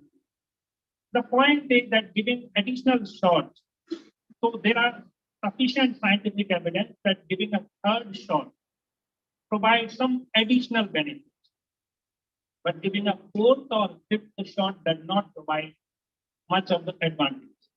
There are studies on mRNA-based vaccine on giving fourth shot, but we also know that giving a fourth shot will have an additional benefit for additional 3 to 4 months. So after 3 to 4 months, we cannot give a regular vaccine every 3 to 4 months interval. So that does not also make a sense to give an additional shot. So there are many reasons, and every which way we look at, we know that giving additional dose has limited or almost no benefit.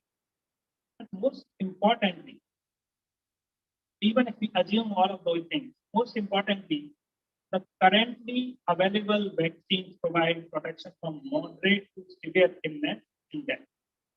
Now, with the currently circulating variants, with the vaccines, 2 shots of vaccine already being given, and in some scenario like India, where vaccine shots have been administered and people had a natural infection, So the hybrid immunity is far superior. Natural infection and within hybrid immunity, there are two types of hybrid immunity in a sense, logically. One, you develop hybrid immunity, first you get 2 shots of vaccine, then natural infection, and second, the first natural infection and then 2 shots of vaccine and different variants of it. So the kind of hybrid immunity India's population, we know even before second wave, 71% of India's population had SARS-CoV-2 infection as per Sino survey we know. And by the end of second wave, 90% of some of the city population had natural infection. By then, vaccination coverage was low.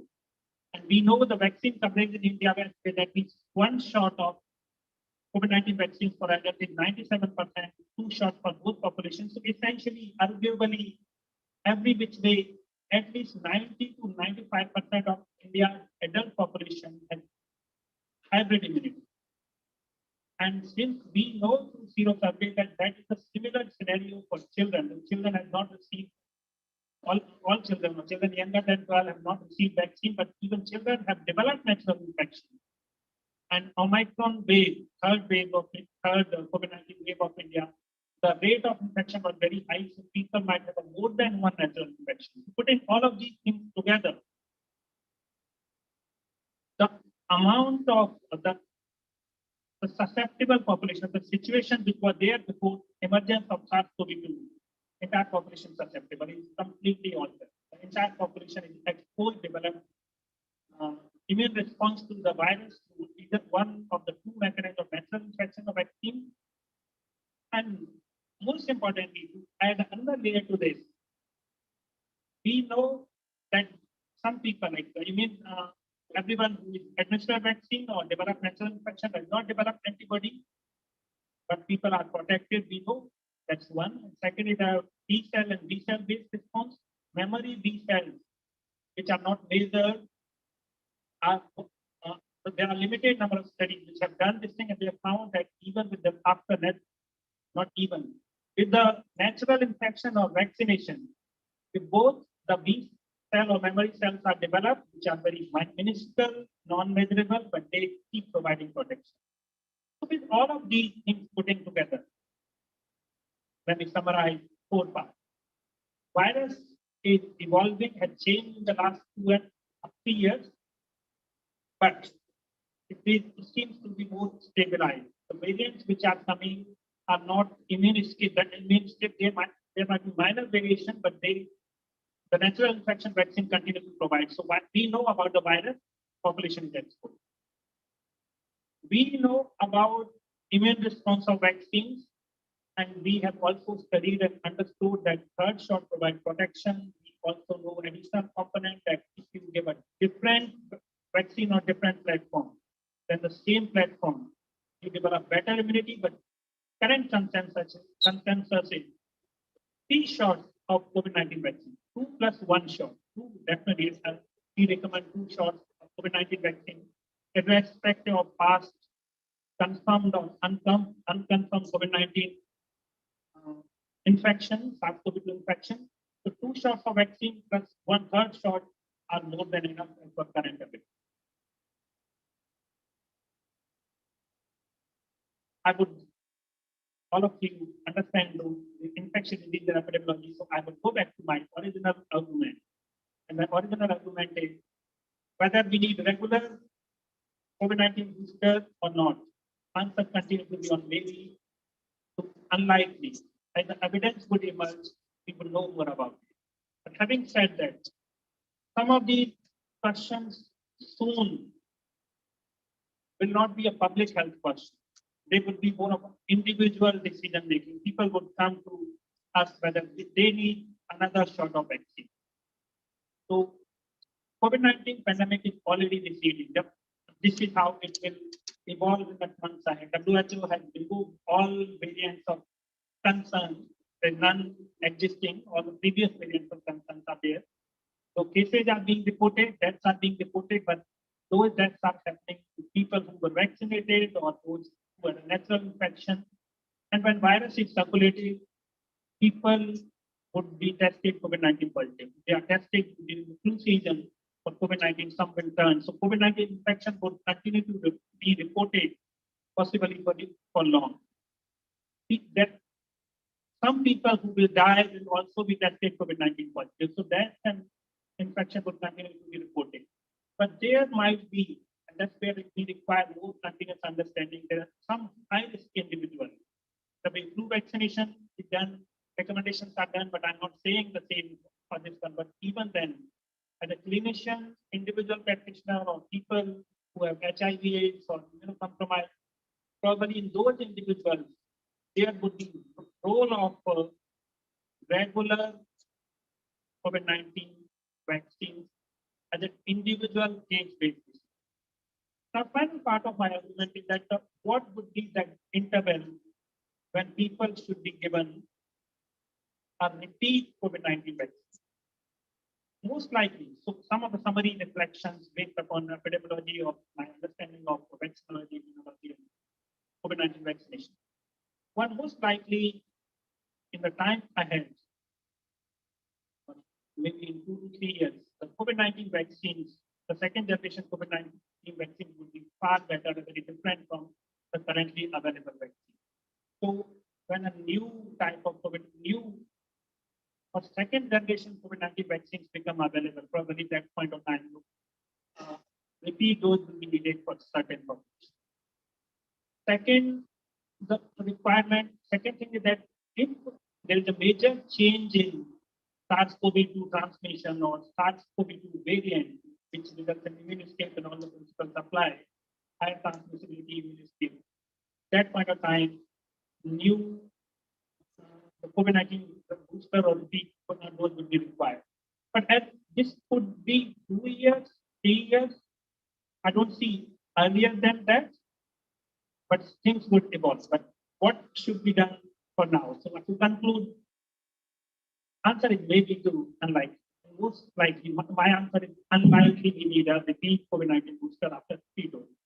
Individual decisions we take upon the call based upon the individual needs and if the new vaccines become available or new strains. Thank you very much. Thank you, Dr. Chandrakan, for putting your talk on your points on the table with regard to 4 areas: immunological perspective, taking into consideration vaccinology, virology, epidemiology. And you rightly pointed out that viruses surprise all of us. But fortunately, now we do not have any basis of concern. And the decision lies with the individual practitioners, but also research and development will play a very critical role in the times to come with regard to changing the virus. So with this, we come to the end of the presentations. And now the session is open for question answer. We'd like to take very quick question answers. I had 2 quick questions, one for you and one for Dr. Kumar. Dr. Kumar, you can obviously sum up. For Dr. Kumar, so there is the recent study which shows that for Omicron, the molnupiravir has no statistically significant difference when it comes to symptom elimination. The benefit is only clearly realized. So role of molnupiravir, given that it's such a mild virus and there is almost no mortality that we see. And for Paxlovid, the cost of Paxlovid is 5,000 rupees. And with the milder variant, what would your opinion be on both molnupiravir for Omicron with no symptoms and for Paxlovid? So I think molnupiravir Omicron, the efficacy, which is not that different because by the time when they did the trial, most people are vaccinated. So as compared to when we did the molnupiravir trial at that time, people are not vaccinated. So how this molnupiravir acts is, I showed in the slide, it does effective viral pathogenesis, so effective mutagenesis. It has nothing to do with the variant. It's at the enzymatic level where it triggers to do viral mutagenesis. So it may not be related to Omicron. I think the data, what they have seen that now, the current molnupiravir data is, if you look at that, there are 50% of the participants who are not being vaccinated. So probably that would have stood effect to 30%. Yeah. So again, so that's what we have this option. The current recommendation is Paxlovid, it's got at 85%. Or Pine Tree trial shows remdesivir, which is 89%. If they are not available, at least which has got a 30%, they'll have some effect because there's a risk of progression in some individuals which are 55 plus, background comorbid conditions, very severely immunocompromised, and certain conditions. Coming to the cost, of course, the same, ASICON forums, we have debated the cost of antiretroviral therapy used to be around 10 to 15,000 rupees. We said, hey, use it only for people less than 200. And it came down, and today the cost has come down. I think because of the cost, if we don't recommend, I think that's not the right thing. I think we should use science to recommend. Today, the recommendation is anyone, as a clinician, you feel there is a risk to progress. There is 55 plus based on the studies. High background comorbid conditions like diabetes, hypertension, and other immunocompromised conditions. They use antivirals to prevent the disease progression. That's a current recommendation. I think because of the cost, if you say that, hey, I'm not going to use it, I think not the wrong thing. I think how we can negotiate or help with the Indian companies to manufacture even cheaper than HIV drugs. Again, the cost is only 5,000 rupees right now, but the cost is probably going to come down. But in HIV drugs, you have to take lifelong. It's only a 5 days treatment, but that can prevent a death, as well as several distressing post-COVID complications. There are some data not published yet, which may be published. We're on a certain review panel. It very clearly shows that patients who have taken COVID antivirals risk to develop post-COVID complications and long COVID is much minimal. The data will also be released soon. It's all will use effective support to introduce COVID antiviral in the appropriate population.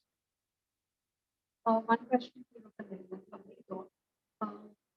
in addition to the food visits, what is your opinion on disease side effects? We have patients, we have just case reports that there are newer side effects, bradycardia or traumatic episodes, seen more in those who have been vaccinated. Do you think that could be one of the reasons for not advising multiple boosters? So first of all, we need to remember that all the vaccines have a risk associated with them. So none of anything which is injected in human body is without harm. Even water could be harmful for some individuals. So there is always risk associated with vaccines, COVID-19 vaccines, or even childhood vaccines. But when there is a higher benefit, we administer them. That's part one. What I know from various studies, and to my knowledge, the majority of side effects or adverse events after vaccination are after the first shot of vaccine, not usually after second or booster shot. But having said that, every single injection, be medication or vaccine, any subsequent shot can result in some additional risk. So, of course, that's considered. I do not have a concrete data on that, whether booster cause additional side effect, and in my opinion, that is not the reason boosters are not being considered.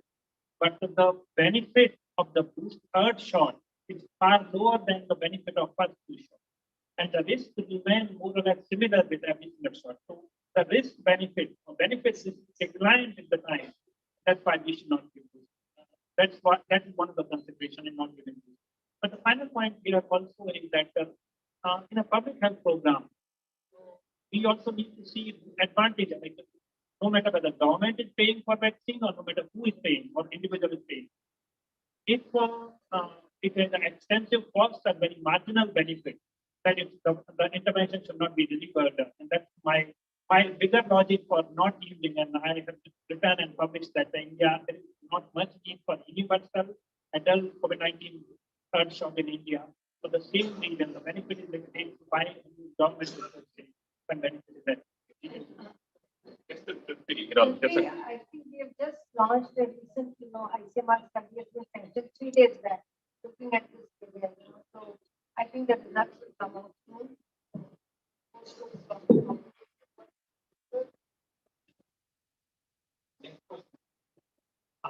All the three talks are wonderful. Thank you.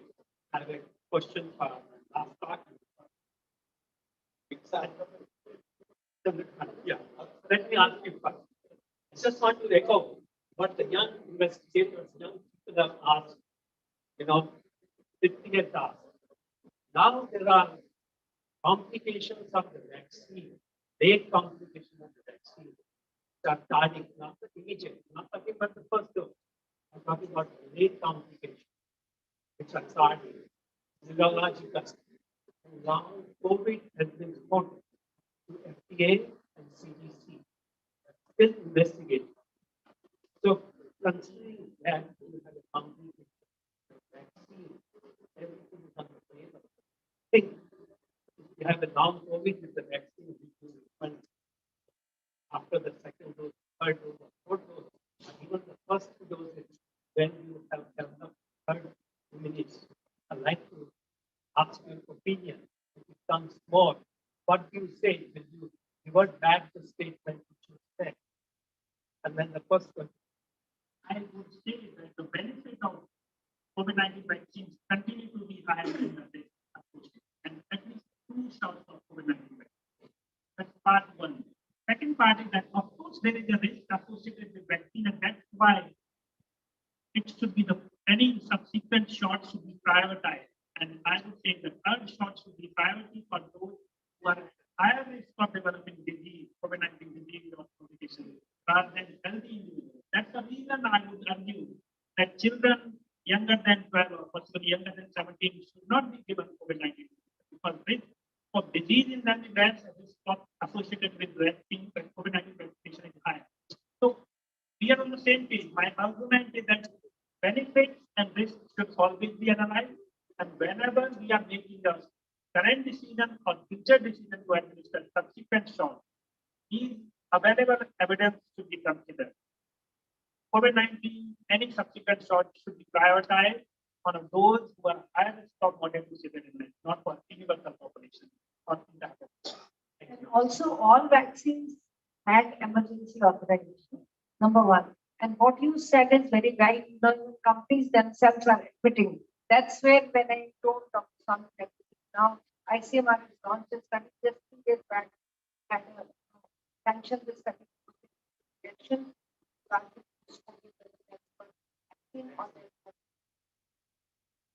The question to the Dr. Wonderful presentation. Very question of asking about the long COVID. Here a follow-up long COVID, HIV, it was the non-infected patients, long COVID. What symptoms they have long COVID? What symptoms predominantly? You have neurological problems, you have the cardiac problems, and the GI problems. So let me be very honest. When we followed up these patients, 1,200 patients we followed up, but these were the patients, who were fine. Fine in a sense, they did not. Many patients did not respond to our phone calls. Many patients have died. So we are not sure about that number. But I'm talking of those 1,200 patients which we followed up over 6 months post-COVID. And then the main problems of lack of sleep or some weight loss and anxiety, palpitations. So these were their main problems and they recovered over time. What I'm trying to say is, if I have influenza, I will have that lung problem. If I was an ARDS, I will have that lung problem. Those problems will remain, and those have to be taken care of. I don't want to currently say that long COVID is such a big issue. It is, post-viral fatigue is well known. Post-viral fatigue happens in many conditions, but with time it improves, and that is my feeling. And that is why I was saying, myocarditis, all the biopsy I could not see. This is, so we have to understand it is a lifestyle which we have to take care of. And then coming to other questions which are being raised also, we have to see in the perspective of a test match, or it is a T20 match, or it is a one-day match. Initially, it was T20 match or one-day match, but now it is a test match. We have to do smart studies and make smart decisions. Why can't second dose is required, third dose is required? Smart studies have to be done, and then again I'm saying, ICMR is doing one study, DBT is doing another study, somebody is doing third study. Government of India with 1.9 empowered groups tackle COVID problem. Similarly, we have to have one science to tackle these problems. These are day-to-day problems. And now coming to the drugs, we know Molnupiravir study, which was there, 30% of improvement in unvaccinated patients. If 30% improvement in unvaccinated patients, why will they give them 8 tablets a day? Similarly, Paxlovid has its own problems. Fever will come back after a few days. I will give Paxlovid for 5 days on day, fever will come back again. It is 5,000 rupees, and if I create a human in the country for Paxlovid, the way we created for Molnupiravir favipiravir or for other drugs. So we have to be very judicious. Currently, we are vaccinated, we are sure, but we can't be complacent. Again, virus may come back in some other form, but that is why we have to keep an eye on the ball. Again, I'm saying we have to keep eye on the number of patients, number of deaths, and in the meantime, do smart studies to come up with smart solutions. Not every time saying maybe given, cannot be given. And we get one more thing, and then what is the need for the vaccine? So, and they are seeing this. So they need to be implemented in the Yeah. system. This is part of medical education. It is for both paramedics, it is for nurses, it is for the doctors. Unfortunately, it is not in the medical curriculum. We face all these problems. I'm taking the blame on myself. So this message has to be built. It is the capacity building from day one in hospital. In MBBS, our doctors become, after MBBS, they are not doctors. From day one, you have to make MBBS a doctor, make them a doctor. That is where we have to work at. We have to hit the nail on the head, then we can work. So I am Dr. Shomati. I am practicing MD in Kolkata. So my question to Dr. Kumar Swamy. So there are a few systematic reviews that have come out have shown that none of the antivirals are significantly efficacious in the current epidemiological perspective. So equine Wixer's statement is hospitalized. Yeah, and with the current changing epidemiology, where rates of hospitalization overall has gone down, do you think the studies which were done in those at that point of time when the progression to severe COVID or moderate COVID was quite more are still applicable? My second question to you is justifying this usage in the background of data showing mutagenesis in with molnupiravir and rebound COVID, and Professor Week said for nirmatrelvir. Do you think this is justified? So I think first, if I understood, meta-analysis has all been done in patients who are hospitalized, right? Not in outpatients. So those studies shows antivirals have very limited activity. So coming to the outpatients, now it's a moving train, bullet train. You know, they started first wave, second wave, people are no antibodies. The people sick when the studies are done, where they're on 85%. When they're all been vaccinated, we will not expect that 85%. So we should never compare. You know, and also a lot of people have natural infection. So we should never compare in future studies the efficacy to that 85%. Right? So here, when as a clinician, if I can prevent death in one of my patients, right, I will use that. I give an example. Let me complete. So today we have H1N.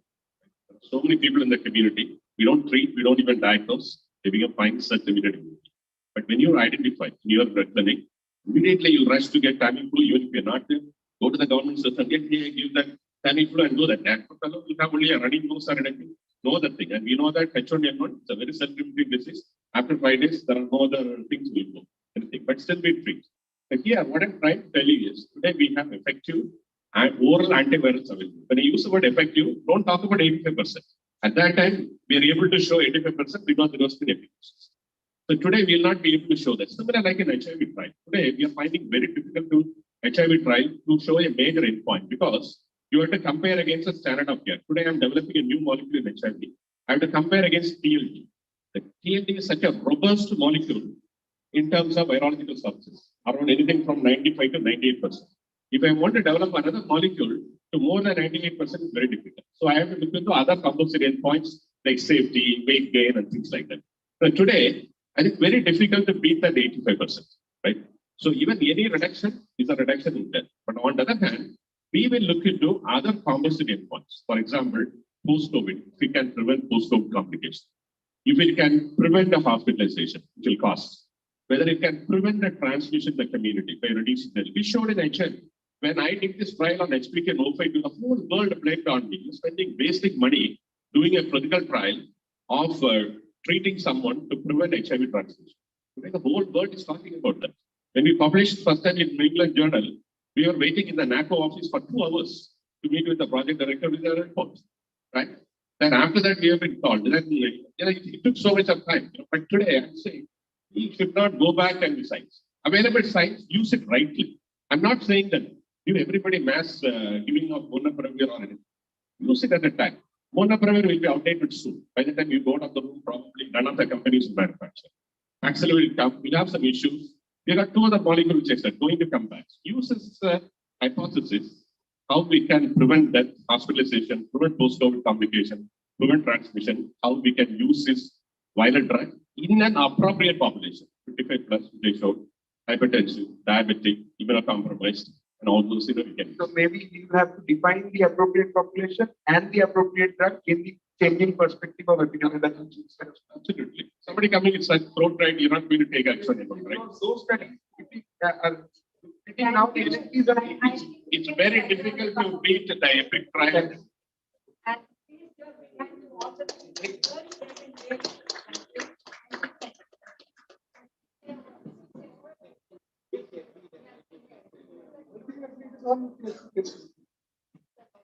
And especially, I want to add one more point.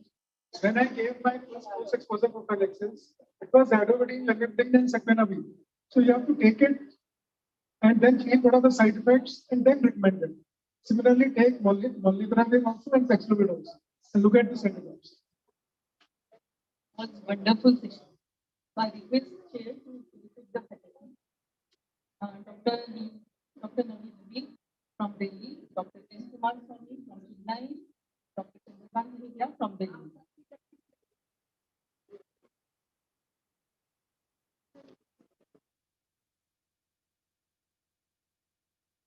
And please, Dr. Gilada, felicitate the chair.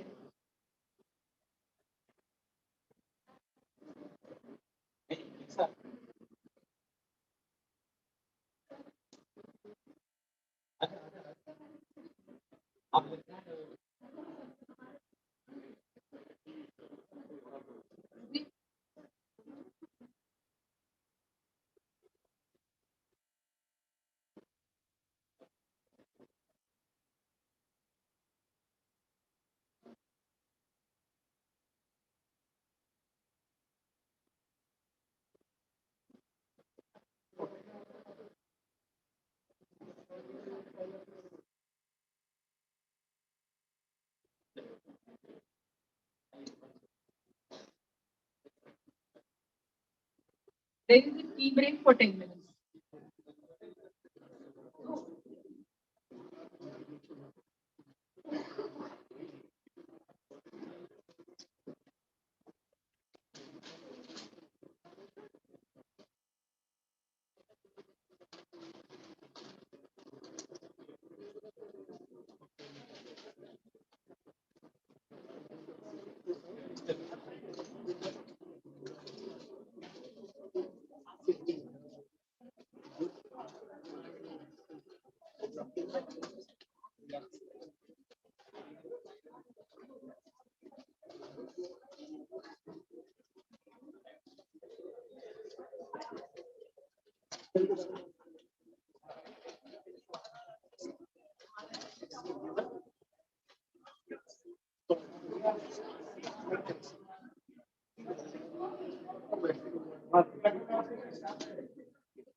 Message कर दिया मैं गिरीश को।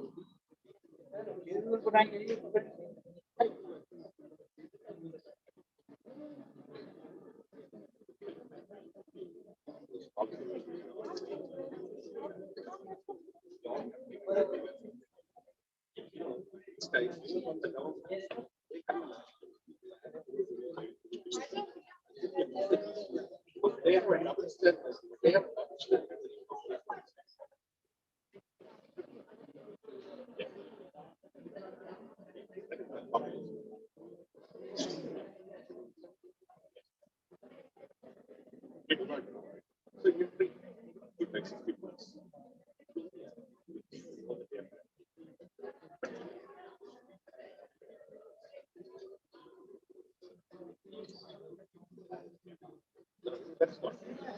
So you're the only but I used to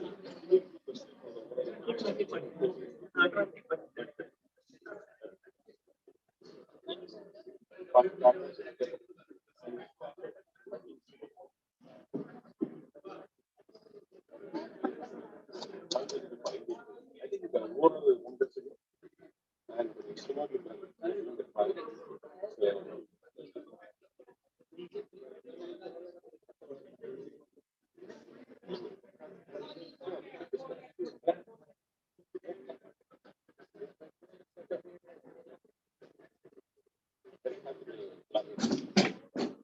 I'm going to come back. Some will come side.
People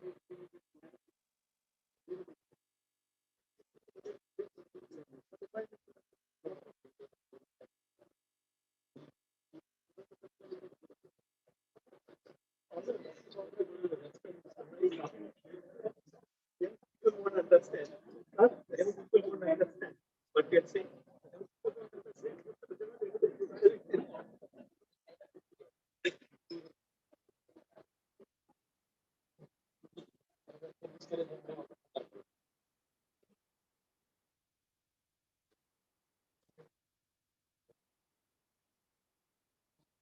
So, oh,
for diagnosed the non.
I think you just transition from hiring from the future. Right.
Hello everyone. We are starting our next session. Very important session.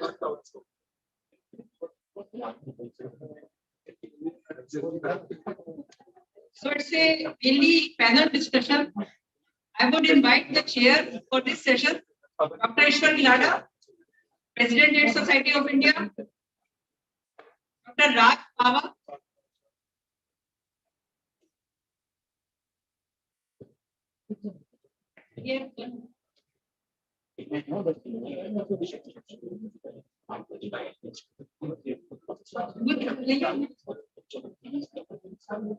Dr. Vibhuti Shah,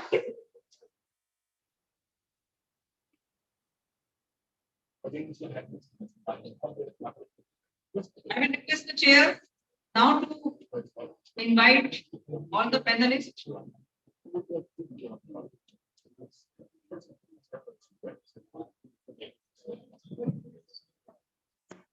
Thank you very much for being here. It's a very important session. And this session says NACO's response to HIV/AIDS. Right from the first cases diagnosed, initially as in COVID, ICMR was in charge in 1986. And thereafter, NACO came into being in 1992. After the World Bank came with the kitty, and as a response to that, NACO was formed. Thereafter, there have been phase 1, phase 2, phase 3, currently phase 5 going on, phase 5 now. And NACO started ART rollout 2004 on 1st December, but effectively it was from 2005. And thereafter, Dr. Rewari, you correct me, I know that. Okay. And then another thing was in 2017. But three things. One was a HIV/AIDS Act 2017. That act we have been fighting for almost 30 years to get that act to stop discrimination against HIV positive people, to prioritize their treatment, and to look after their welfare. The second achievement was viral load rollout, and that was free of charge viral load monitoring, and that was also done during that period. And thereafter, in 2020, there was a dolutegravir rollout. And DTG, though was made in India for a long time, it was going from India to the rest of the world, but it was not available in India in public program. And privately we have been using it. So that was another big achievement. NACO today has more than 600 ART centers and several link centers. So currently almost 14 to 15 lakh people are being covered under NACO program. Another 1.5 lakhs are covered under private program. So that way we are able to reach out to almost 15 to 16 lakh people with ART. With this, I would like to invite the person who is in charge in NACO for the care, support, and treatment, Dr. Anup Kumar Puri. Though in hierarchy, there will be many people above him, but for us, he is the person in charge for NACO's rollout program. I would like to also invite the person who puts a WHO tag but meets a NACO heart, Dr.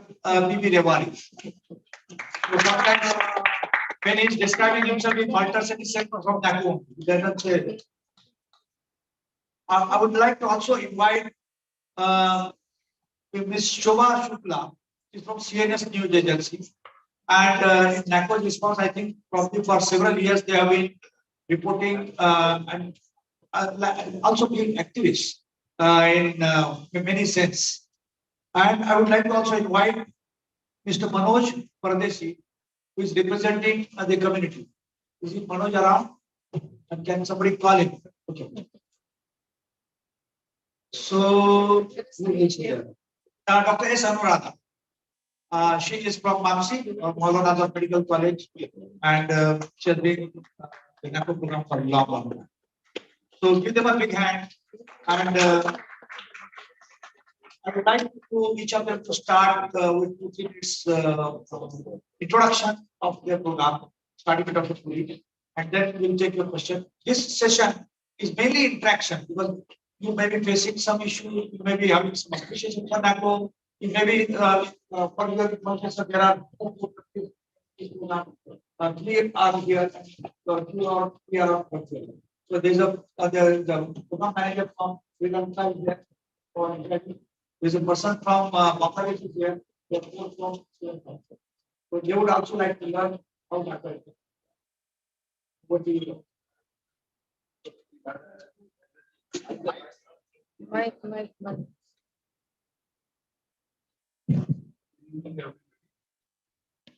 Thanks, Chair and the co-chairs and my co-panelists. As Dr. Gilada has already given the background about the program, that we have done many things. We have achieved many things. We have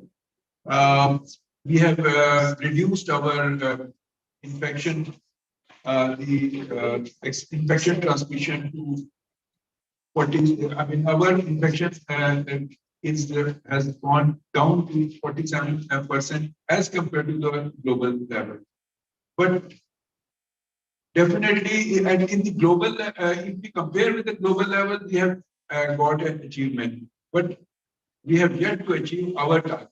We don't have to compare ourselves with the global level. we have to compare ourselves with what we have to achieve and what we are aspiring to achieve by 2030.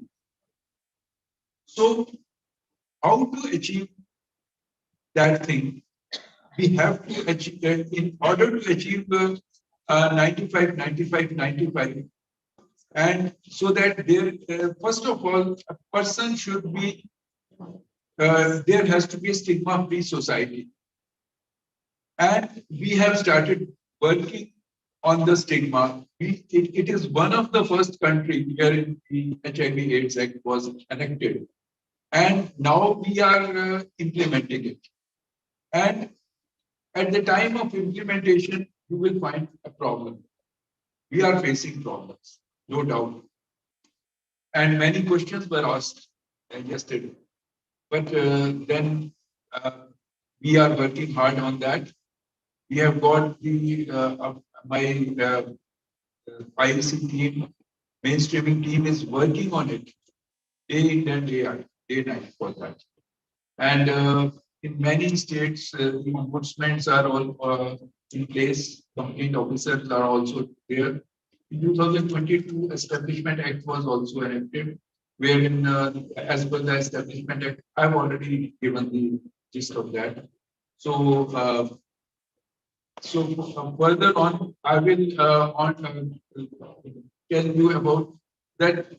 Besides that, we are also working on the in the field of IEC also. It is not only by the legal aspect, but by otherwise also we have to change the overall scenario of the public. I mean, the outside. I mean, from the heart itself, one should feel that there should not be a stigma. It should not be like you are under the act. You are proposed. You have to do it, but without the legal this thing, even if you are not under the threat, you will be. There won't be any stigma. So that should be the, and that is how our society should be. So in order to achieve that, we have the community is at the center stage. I mean, and we have started developing community champions also. So in the field of, in each and every field, the community champions are being involved, and now they will be working for themselves. So, and then there is another thing that is very important is that the Sampurna Suraksha centers. How much time has been given to me? Okay, sorry. Okay, I will just jot down a few things, and then you people keep on asking those things. Some food Suraksha centers are there, then one-stop centers are there. Some food Suraksha center and one-stop center, the basic difference between the two is that some food Suraksha is at the facility level, whereas the one-stop center is at the in the community level. And in both the cases, our aim is to keep the negative person as negative. We don't want them to become positive. So that should be the aim. That if the people they are their behavior is responsible, they will practice the responsible behavior. There will not be any infection, but or maybe the chances of infection will reduce to 50%, 75%, and we don't have to go for so much of, leakages and what others, our other services will not be overloaded. So this will be very effective thing when it will be done. We have just started working on it, and then we have given, as you can see, that the STI was taken a back seat earlier, but now we are giving full importance to the STI also.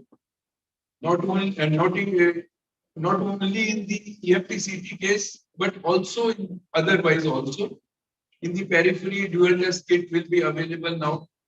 And with the help of, when the person will come to the ICTC over there, if a person is having a perceived risk will be, a person with a perceived risk will be coming, is both the tests will be done together.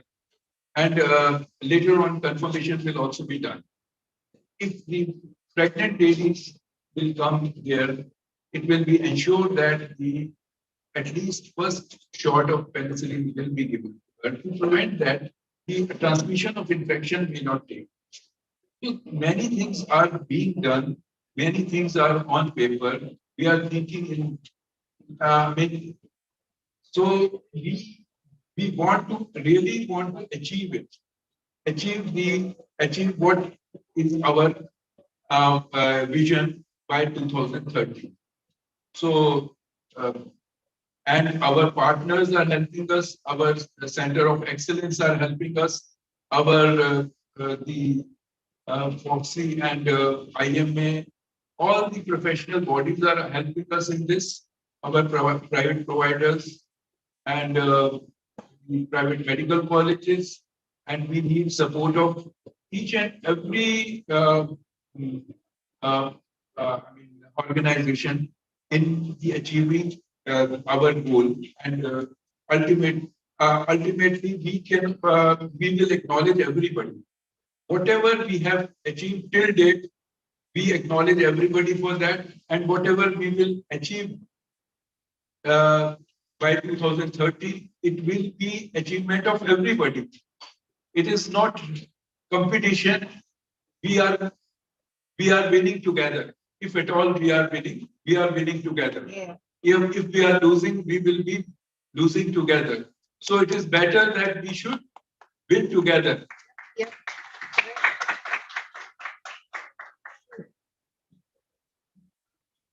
And then Can we do presentation short? 3 minutes only. Can you put up the presentation?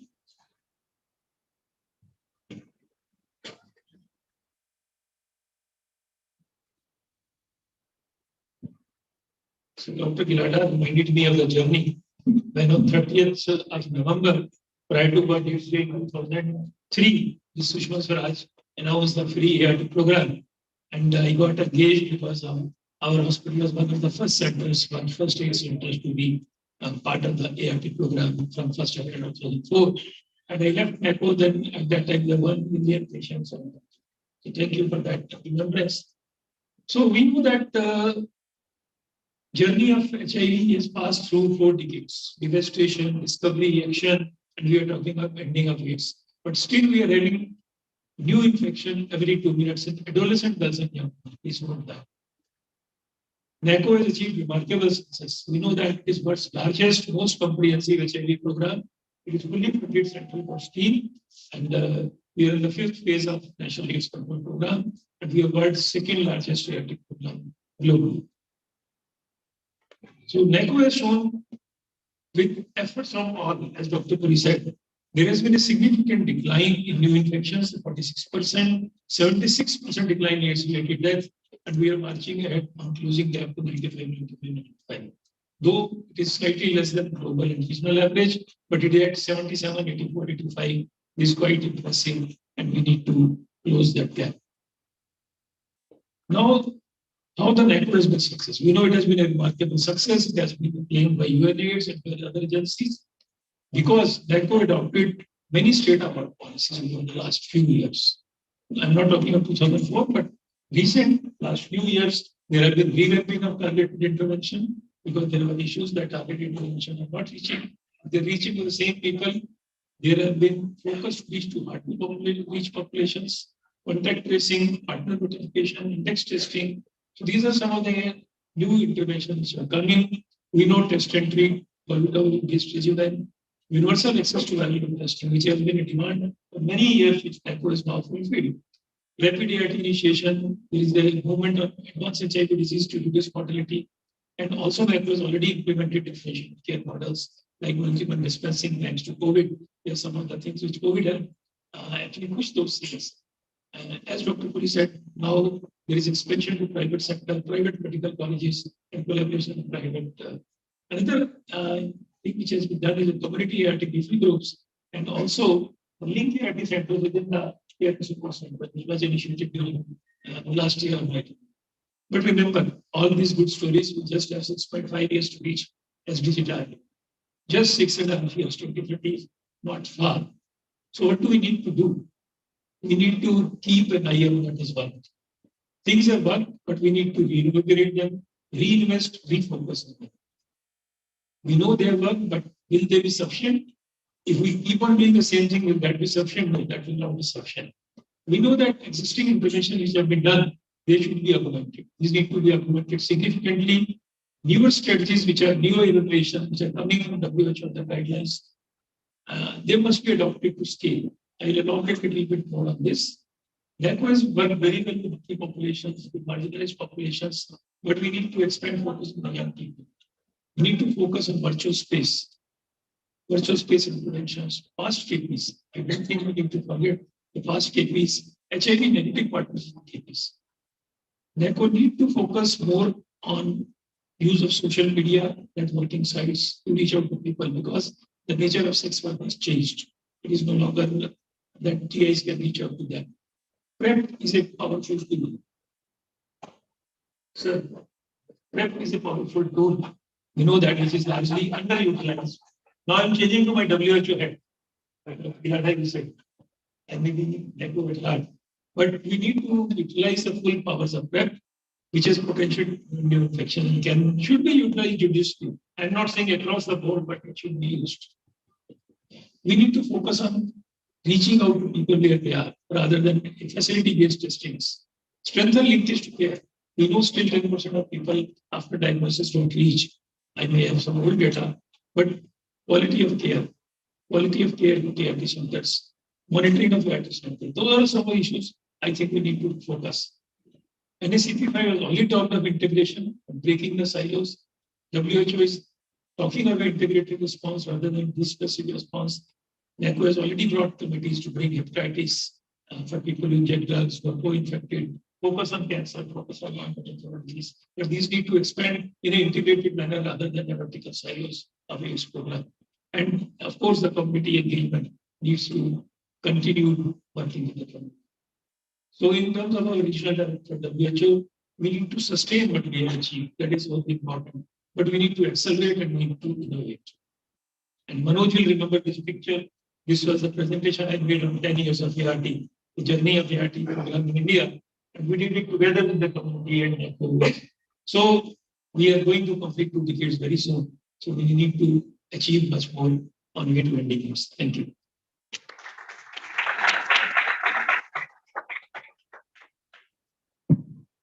So now I request Dr. S. Nuratha to be one expert and teacher to share about this. Thank you, Chairman. So, good evening, everybody. So, I have been associated with the program for a very long time. The first ART center was opened among one of the 8 centers at Mulanazar Medical College in Loknath Hospital. And since then, we have been running the ART center, and then we became a center of excellence. And then this program has evolved and changed over so many years. Like Dr. Tiwari said, it's going to be 22 decades of that program next year. Next April, it will be 2 decades. We started with SLN 30 and SLN 40. Dr. Guha is laughing. And we used to struggle with those two, how to give that SLN 30 or SLN 40. Now ART has become so complicated. The regimens are complicated. Our medical officers need much more expertise, and they need to really think before they apply their minds. Our technical guidelines, it took us almost a year to develop the technical guidelines because it took us so much time to go through so much of information that needs to be provided. And then once we have then set up technical setup across the country, Dr. Saha, Dr. Guha, myself, we were all part of our center of excellence, that in STM and G and AMNC. And with that, we started the phase of training our healthcare workers. I think that was one of the very, very important phases of the program, when we were training healthcare workers across all state lines, right from pharmacists to nurses, to communicate coordinators, to MOs. And we used to have these long trainings, and it really, really helped build up the ability of our training, of our healthcare, of our ART team and the entire team which was involved in delivery of services. Then we move towards universal ART when this CD4 guideline is no longer, we have to think, is it 250, is it 350, nothing. We moved towards universal ART. Now then we shifted to dolutegravir transition, and now we have, in the meantime, we had our second line ART, we started third line ART. Regimens have become more complicated. Regimens have to be synchronized across people and across treatment groups. But what I feel is that there are still some issues which are just the same as they were when we started. TB is still a problem for us. Patients are still dying of HIV TB. TB is still one of the most important opportunistic infections we see, and we still face a lot of problems in diagnosing TB in HIV. Another area of focus which I feel is very important is advanced HIV disease, because that is where most of the people who present late and who present with advanced HIV disease are dying. It has a very high mortality, even if they present to a tertiary care center, even if we are able to diagnose the OIs and treat the OIs, even then the mortality at 6 months and at 1 year is quite high. Another major challenge that we are facing in patients is comorbidities. There are a lot of patients who are living for a longer periods of time. And so now multiple comorbidities are existing. Patients are having diabetes, hypertension, renal disease. How do we monitor these patients? How do we harmonize antiretroviral treatment along with their treatment for comorbidities?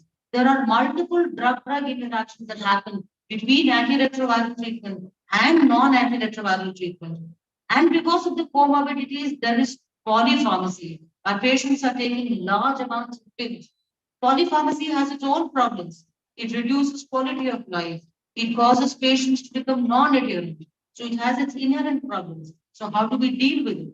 Then there are newer areas which need focus and attention. We need to talk about frailty in these patients because it has very poor outcomes. We need to talk about sarcopenia, which is another important problem. We really don't discuss many of these things. We need to think about, can we give long-acting antiretrovirals to our patients? Can that be dispensed on a public health approach? Can we do that through the ART centers? Can we call in our patients once in 6 months, not once in 1 month, not once in 3 months? Either any other form of dispensing to them. Can we dispense them beyond the ART centers? Can we do it at community level? That is a thing we did. I mean, Manoj knows that. We did that during COVID. Patients were not coming to the clinic. Patients didn't come to the ART centers for months together. Yet, they were getting their antiretroviral treatment. How did we do that? We did that because we had the community with us. And we were delivering antiretroviral treatment through community networks to their patients' home. Nobody missed their treatment. Just because there was a lockdown. Even during the tightest lockdowns in Delhi, we managed to deliver ART to every patient who was registered for clinic. So it is possible to do these things, but it requires a little bit of commitment. We need to probably change a little bit of our course and move away from the standard, clinic-based ART practice to evolve into newer ideas and newer strategies so that we can deliver care to patients across. Dr. Rivadi touched on PrEP. We have not yet talked about PrEP at all within the program as a strategy, as an implementation, which has been discussed. There is a module that has also been thought of. But there are multiple areas which are very key that we need to discuss as we move towards our second decade of starting antiretroviral treatments. And then in the beginning, we used to have what was called SASS. I remember in one of the ASICONs, it was such a heated topic. Why do you have a SASS? What is the need for discussion? I remember it was on that debate went on for 45 minutes in the evening. Now what has happened during COVID? What happened? Entire SASS mechanism became e-SASS, means electronic SASS. The process of referral was still there. It was still being seen by an expert or a technical expert or a team of people, but the patient did not present physically. So e-SASS evolved. Necessity made us evolve e-SASS. And we found that it has good benefits. I mean, we still want to see patients. Dr. Kuar and I do still call for patients to be seen physically. And we always prefer to see patients physically, talk to them. It has a different idea entirely. But however, those patients who live in different difficult areas, people from Uttaranchal find it very difficult to come to Delhi for many parts of the month because of bad terrain, bad weather. It's very difficult for them to travel. So e-SASICs really help. They help a lot. So wherever it is feasible, wherever it is possible, somebody said something, we must try and mechanism like an e-SASIC. So I think we have evolved. We have definitely evolved. We have adopted newer strategies, newer treatments. There are many other challenges along the way that have now evolved, and we need to develop strategies. Especially Dr. Devani made a brief reference to it across the non-communicable diseases. I think that is one of the most important, problems that we are going to encounter in the future. Dr. Dua and I were part of a team where we developed the non-communicable disease. We, in fact, had a meeting along with NACO and the NCDC program where there was a talk about how to strategize, how to meet these two main programs need. But I think that needs to take it up further so that we can do much more for our patients. I think this is in brief that I talked about the program. I mean, there are more questions.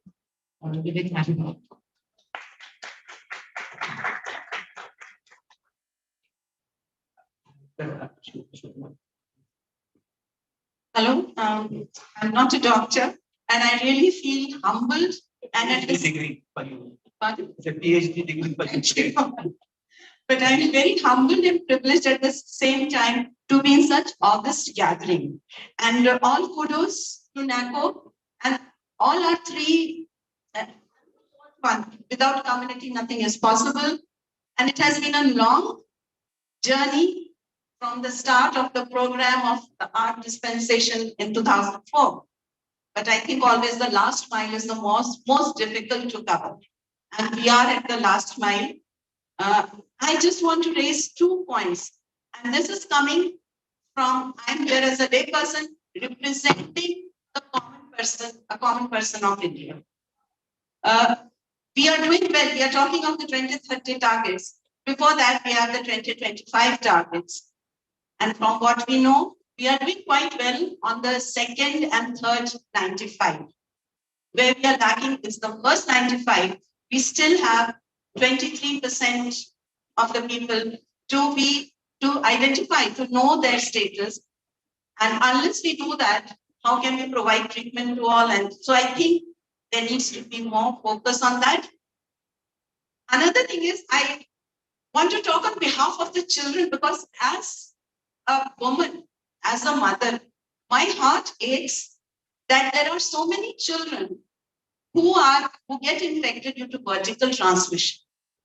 I think there are about 70,000 children below the age of 15 years who are positive, and 90% of them got it from their mother for no reason. We can't talk of behavior, or we can't talk for no fault of theirs.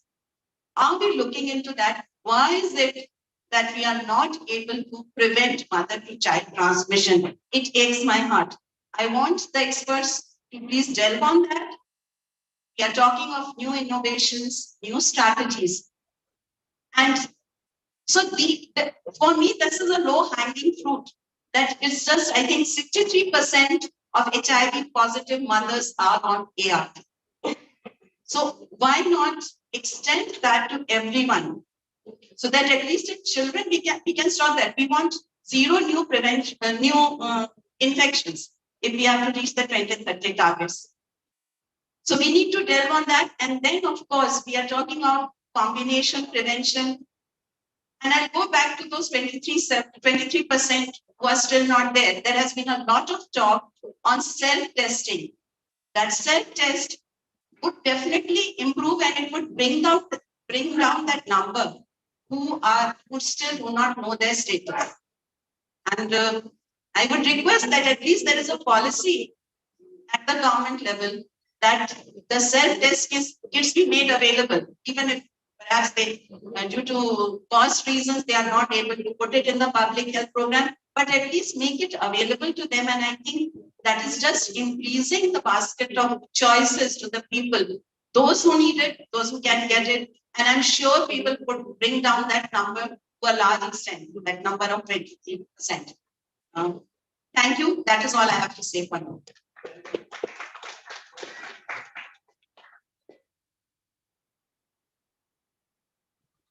So I request Manoj to share it.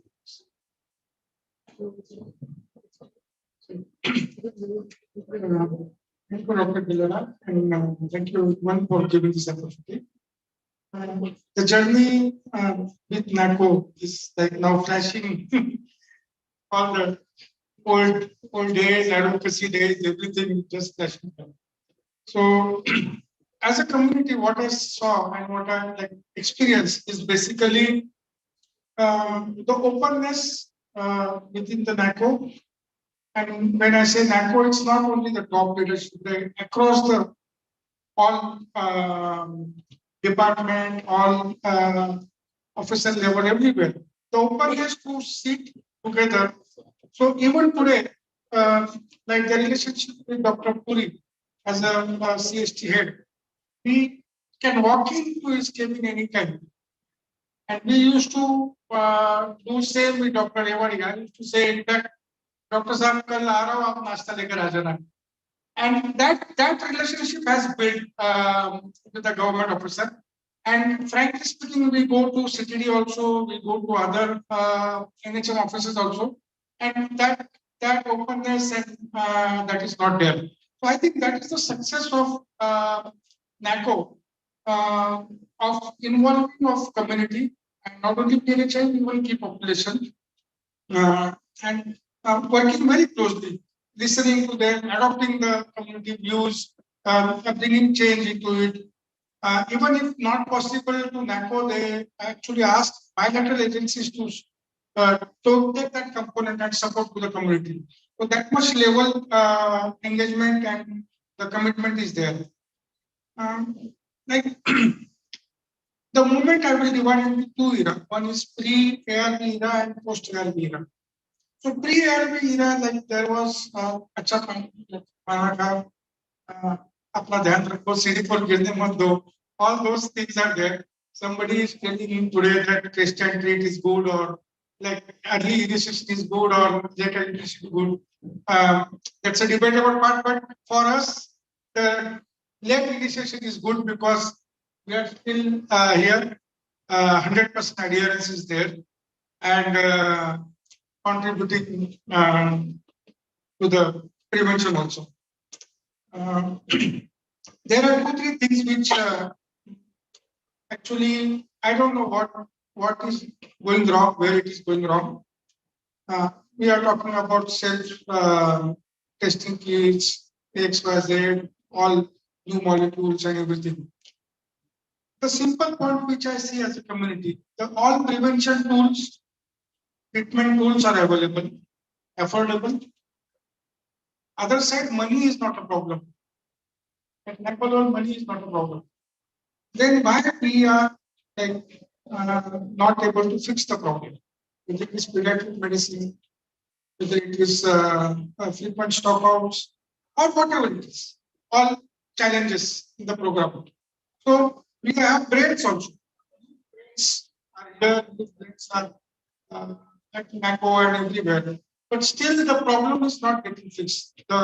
It's not a, so that's something maybe at high level, maybe NACO, WHO, or all other people can think and come up with something, good action plan.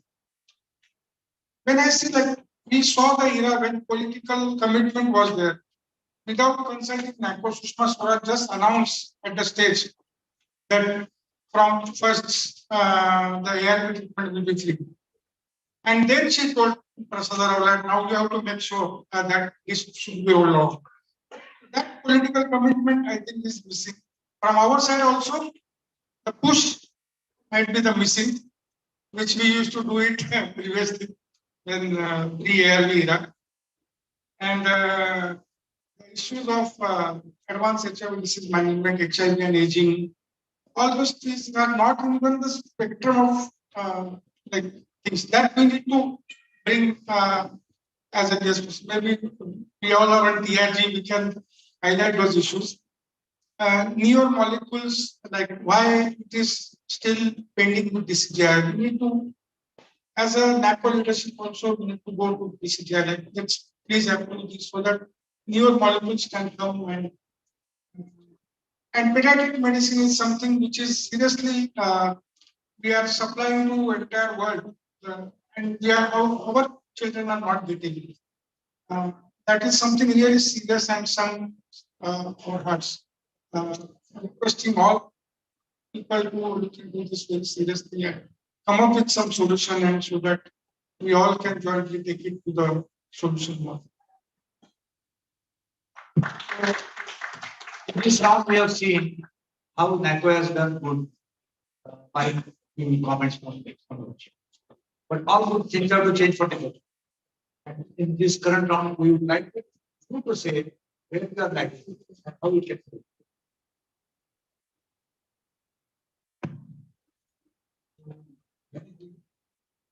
Have been released. One was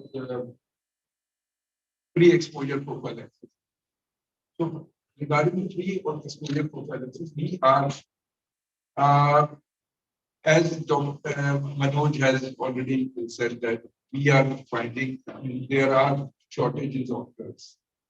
We have to, whenever we are assessing, we have to assess at one point of time, and at that time we have to give the projections also, and it is not a, the committee is doing this job, and after the committee has done the job, the drugs are procured. Thereafter, it is not, whatever is available, we have to work with that. We have to, so limitations are there, but as he said that the stockouts are there, I won't say that. Won't accept that. We have never faced stockouts. These were shortages only. We have had a shortage of drugs. We have never had stockouts of drugs. We have managed it because by relocation of drug from one center to another, because we are whenever we are having such shortages, we are managing those things. Pre-exposure prophylaxis, we cannot. Right now, we are policy is there, guidelines are there, but providing drugs free of cost, there is no end to it. How long we can provide for the? You don't know for how long you have to provide, and how to assess. Making the assessment, making the projection becomes a challenge for the program person. I know that I have got, I have to give treatment to 15.5 lakh PLHIV. But I don't know how many of them will be having, might need pre-exposure prophylaxis today. And tomorrow, how many will increase, and projection will be how much day after.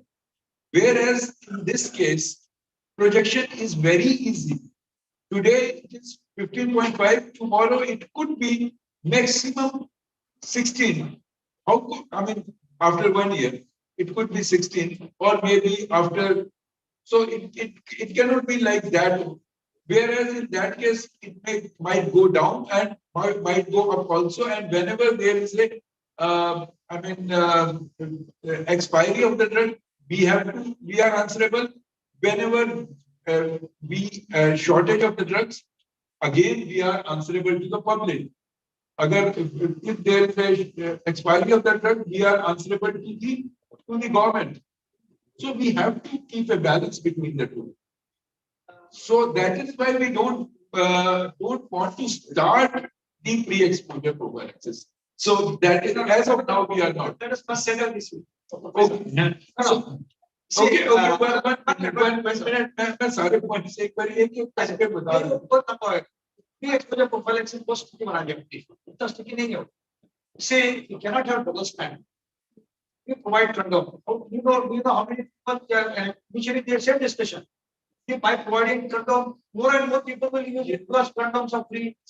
You think that by providing PrEP, more and more people will reject it. And on the other hand, you're providing ART free of charge. Lifetime. So that means you are asking people, you get infected, We'll provide you ART, but we'll not prevent your infection. But this kind of same debate for kind of. Okay. Good, good. Yes.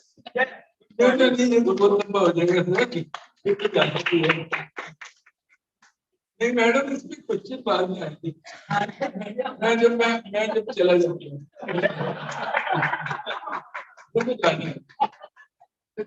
Can I tell you our that story? It's a short story. A few years ago, we had the same discussion with the government, with the policymakers, and they said the same thing. There isn't enough money, and if we do a trial, we put some money. If they put some 1.2 million or something into a trial, yes, there is American data, but we wanted to look at UK. So the trial was called impact trial. So they put £1 million plus and nominated certain private centers. The trial was taking about 2 to 3 years. In the meantime, obviously, they were putting a very vocal community. So they said, and this is what I'm talking about, public-private partnership. So they came to the doctors, the professionals, and said, we want a solution now. We can't wait for another 2 years. We know it's effective. How many more people should they get infected? So a website was set up. It said, the website was called I Want PrEP Now. That was the name of the website. We arranged for drugs. Ireland gave drugs at the cost of £20 for a month, which is peanuts. They agreed that they would buy their own PrEP. So people could go onto the website, buy their PrEP, £30 a month, but they would be monitored by us in the NHS. So in a way, it was the best of both the worlds. Okay? So people would obviously, people could afford, and £30 is 2 cups of coffee or McDonald's, 2 McDonald's a month, if you think about it. So still, we waited for this trial, for this impact trial to finish, and obviously, we didn't need to be educated about it. Everybody knew how effective PrEP was, and that's when the government agreed to put forward the monies that they could. So I just felt that it was just a story that I wanted to share with you, and rather than me saying it can't happen at the moment, we are not money, we don't have any money. How long is this going to continue? I think we need to come up with some amicable agreement as to how we can provide something. First step has already initiated. Good, thank you. So, but by the way, what is the cost of $30? 30 pounds in rupees. 3,000. And initiation will there be hiccups in the initiation. It was so in simple. India. It was so we agreed to see these people. We agreed this because see, all HIV and sexual health is stuff. You can walk into a clinic, so it's not a problem. Free. Same drug is for tomorrow community makes a comment everywhere. You say that you want to be not for PrEP. Then will you provide or not? We provide. So then why you want them to pick rather than asking state where they want to pick? Okay. PrEP sanction. Okay. Now we have 10 minutes and 5 quick questions. No stories, long or short. Yeah. Yeah, first, congratulations to that for putting almost 2 million people on antiretroviral treatment. The day 1, April 1, started in Chennai and Mumbai, and it used all our studies to get that. Thanks for sharing some of those. So now, so many people on treatment. We are talking still about 95. But we should not ignore those people already linked to treatment. Are they getting the best care, the quality of care, their other supportive care? good monitoring on, about training about the toxicities, NCD care. Now, these are some of the things I just wanted to know, whether that was taken efforts to implement not only in the center of excellence, where they have all the sophisticated chief of medicines are there, but all your reality centers and working closely with the community. And also, I want the Manoj to echo on that particular aspect of quality of care for already people who are new.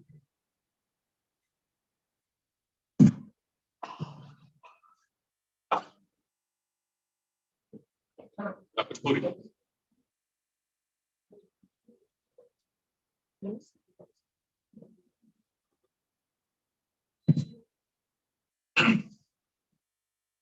The leadership, wherever leadership is good at SACS level and at AIT center level, quality is good. And so it depends on the, it's not a uniform like COP, जैसा standard सब backup नहीं है. And I think some positions are also vacant, so doctors are not there. Those are the concerns which are seen. And then, as like since Dr. Yawani also said that we are most of the people are more than 5 years, 10 years with ARV.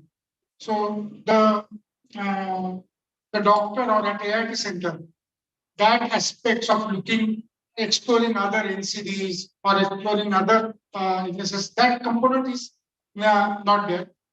And even I think that blunder training is a really blunder. We need to either change that agency or we need to give it into the proper hand to make it a really blended. Any response from that? Any approach that been taken? Only thing is that guidelines from our side is that there has to be a provision for everything. That is there. And second thing is, he has already explained to you that it might change. In the field situation, it might change. Provision is, I mean, we are saying that HIV AIDS Act should be, there has to be,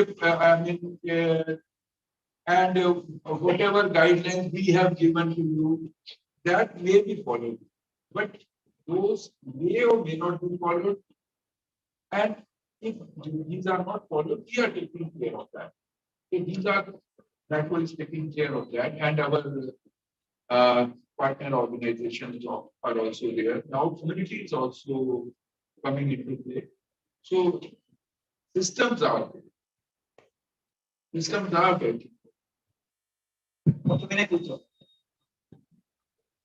Thank you, all of you. We have been working together as private practitioner and private organization with NACO also.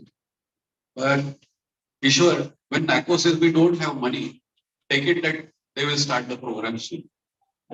I'll give you an example. We had a fight in NACO office on single dose Nevirapine. And the answer was we don't have money to provide longer regimen for prevention of mother-to-child transmission. Within 2 years, everybody started getting full treatment. So when they say no money, it comes. I'm just flagging 2 or 3 things. One thing is, we recently published a report and have shared the community-based testing program, how it got affected in COVID time. But one of the most important things that has come out is the hotspots are completely changing. And STIs are coming in a big way. They are not the classical target key populations. There are new hotspots, new ways of sex. And we are seeing that in Mitra Clinic, for example, in Pune. Last week, there were 20 people coming in for PrEP, and 14 of them had VDRL or RTR test positive. So that's a big challenge. And when syphilis goes, I don't think HIV is going to lag behind, because these are the populations which have not been actually captured. That's first part of it. Second thing is, we have also published a lot about cervical cancer screening linked with ART centers, and I think the program, there are guidelines, but the program has not been rolled out to everyone. And I think which is a very easy kind of a thing, breast cancer, cervical cancer prevention in the ART centers, which are linked to the institutions. And third thing is an emotional thing. we are doing so much about science and everything. And just a few days back, I was watching those two movies, Philadelphia and the band played on. In India, India's epidemic and fight with HIV has not been documented like that, neither in cinema nor in book. And all the people who were there before the ARDA, Manoj and all that, all those doctors, all those people, all those sex workers who have seen through your stories about how you started going to the red light area have not been captured as a history of this epidemic. Now we enter the next decade and everyone will be on treatment, diagnosed, treated, doing well. But the fights, struggles, many of the doctors of the first generation have already died. So that kind of the verbal history of the epidemic in India has not been documented. I request NACO to take up this project, appoint someone like Shobha Shukla, who has been following this epidemic for a long time. There are so many people across the country who are sitting in the corners and have their histories and their stories in their mind. I think it needs to be documented.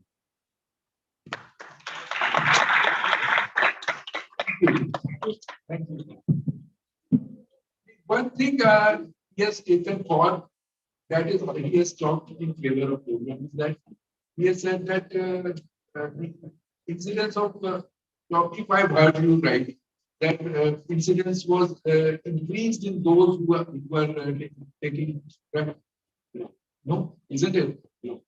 No, that was not documented. But I mean, means condom usage, they were using condom along with the PrEP. That condom usage was not reduced. There was no evidence in favor of that. See, there is no evidence. I didn't talk anything about PrEP. But the thing is, you have got a tool, and any tool will have some kind of effect side effects. I think a study is going on. Nari is doing a study on PrEP and all kinds of things. The study will show that. But the thing is, everything is opposed first from the kind of establishment side. We ask for something, there is a pushback. They don't ask more. Don't ask more. We have already given you so much. Things which work will have to be found out how to make them work in the community and how they work better. Because there will be problems with that. I would just like to intervene here. Not working closely with NACO, but I know the movement on PrEP. There have been a lot of efforts on PrEP within NACO. It's not that NACO has not done anything. NACO constituted a committee, they have done meetings, they have done, got the technical guidelines finalized, which were on the website. He asked, requested WHO to make the operational guidelines, and there are definite plans to, in near future, roll it out. I'm not saying 1 year, 6 months, that I cannot say because I'm not in NACO, but definitely, and it will be small. It cannot be across the key population, but definitely most ways, defined areas, geographical consideration, and all those things. And these things have been going on in discussion within WHO, NACO, and partners also. In fact, in one of the states, now PrEP is available from a partner on payment basis in one of the states. So there are movements, and we are hopeful that.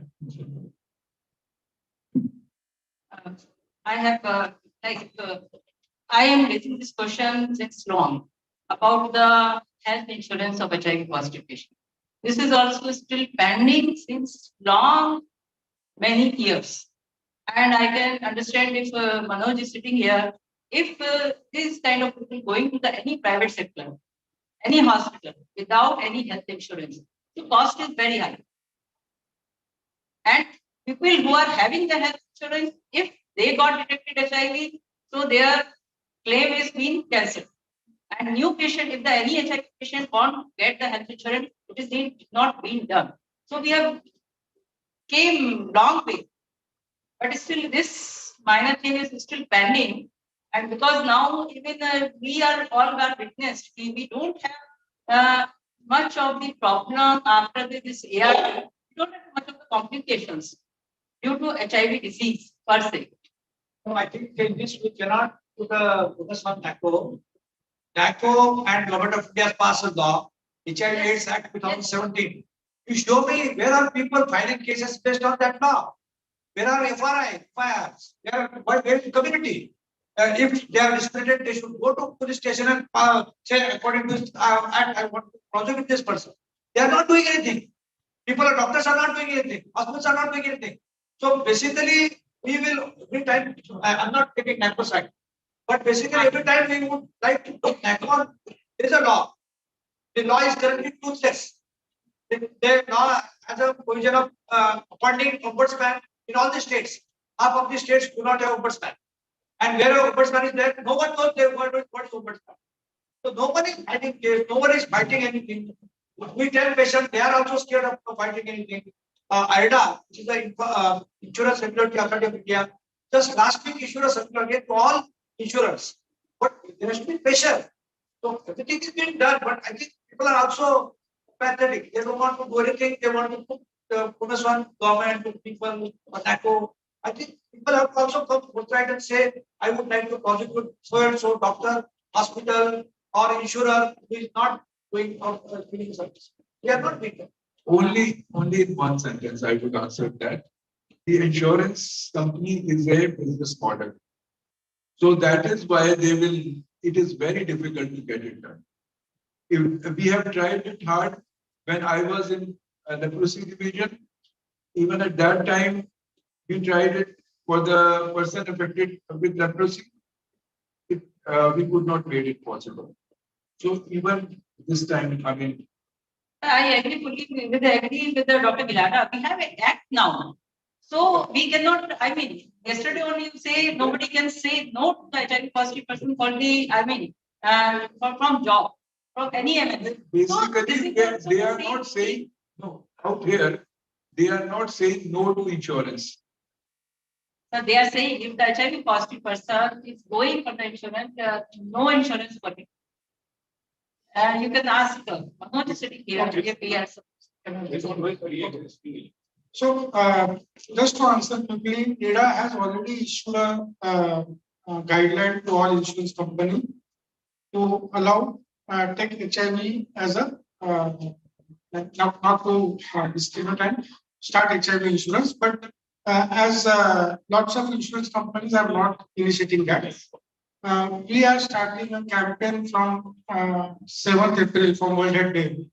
And we are writing to PM that these insurance companies are not like obeying the ADA's guideline, and that campaign will start.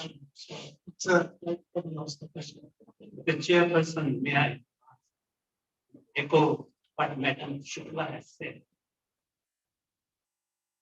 Perinatal transmission, 70,000 babies are still infected. Completely preventable by testing the mother at the time of delivery and delivering the drug started with AZT and now Nevarapine, completely eradicate the infection in the babies to almost zero. And you can achieve, provided you put an implementation of this policy. I tell you the fact that the same way out here, we have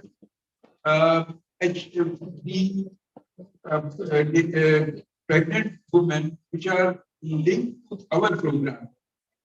In those women, the infection rate, the transmission rate was very low.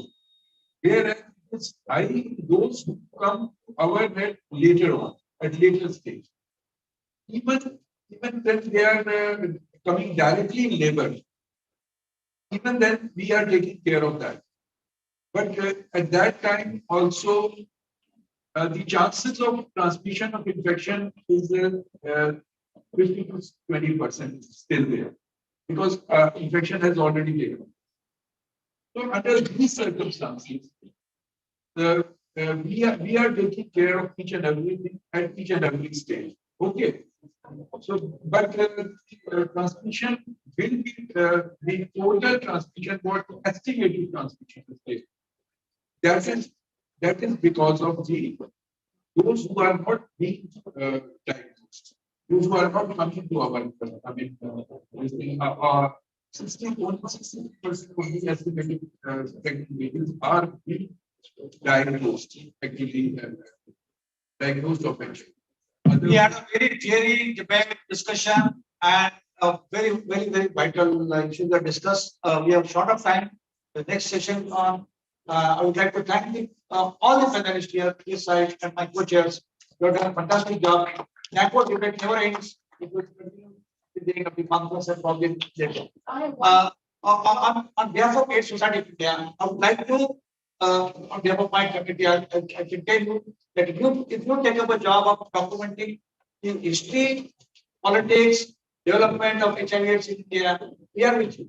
So probably government, what happens is the moment you say that financial implication is good to finance department, is not with you. So we'll take care of financial burden if you are willing to take care of partnership. Number two, NACO and ASI partnership is to be equal. Next year you organize a conference, will be all there with you. Or if we organize, all of you should be here. Okay, thank you. So I want to say one more. I'm here representing SACS and an employee of NACO. I have been sent here in an effort for public-private partnership. We, from NACO, we want reporting from the private practitioners, and we are facing a lot of problems. People are not coming forward and reporting the cases on treatment. So here we have a gathering of all the private practitioners. I would like to put a request, please come forward and report, because we are having a lot of problems. And sir, Dr. Gilada, please help us in this. And I've come here from my SACS just to bring this message that we want this cooperation from all the private practitioners. Please report patients on ARV and how many viral load have been done for them, how many are suppressed. We really need, the program needs this data, and we really want your help. Thank you so much. See, I'm doing it. A lot of doctors are doing it, but on behalf of all the doctors, I can tell you one thing. If they will see out of 680 ART officers, 100 are in this hall, then that next day everybody will start. No, that has to be a way of partnership. If that kind of partnership comes from leadership, I don't think any doctor will say no. But currently it is tokenism. That tokenism has to stop and real partnership has to step in. But from my side, we are doing, there are a lot of doctors which are doing, but you cannot pressurize them if that partnership is shown. Show that partnership. Have state, actually such kind of meeting should be organized by government. You must learn from the standard division. We are learning a lot of things from them. The public-private partnership is excellent. So that kind of public-private partnership is implemented in NACO. I don't think anybody would say no. Why should they say no? If there is a total anonymity, nothing is required to be done. Just, I know, it's very easy. Very easy. Thank you very much for the wonderful discussion. I will now request my chairpersons to felicitate all the panelists. I just want to make one last comment and on a positive note, particularly in the context of NACO. Those who work hard, they get more responsibilities. It always happens in the family and society. Those who sit back and relax, if they do a little bit of work, we say, oh, see, that person has done so much. So NACO, because of its leadership, has more onus from us to please give us more. And again, I go for the lowest hanging fruit, which is eliminating mother to child transmission. That is the lowest hanging. Thank you.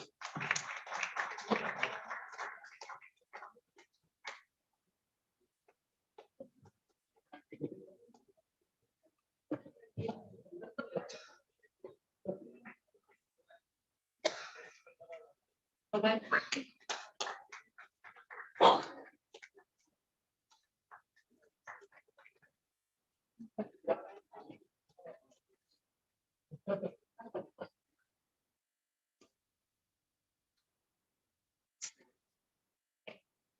Shobha ji.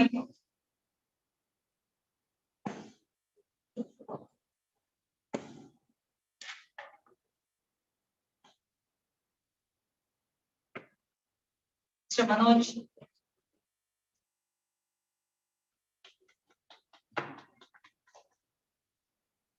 I request Dr. Glada to give to our chairs on.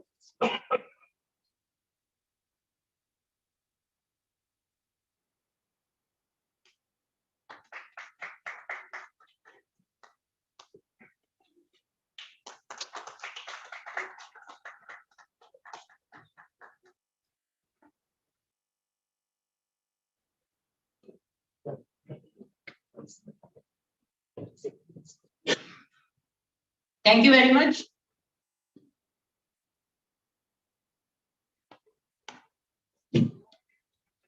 Can we remove these chairs?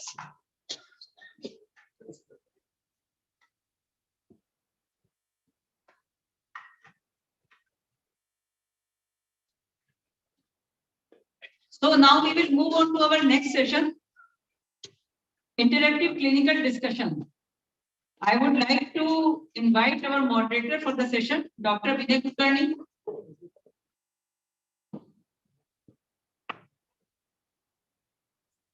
Dr. Vinay sir. Dr. Atul Kakkar.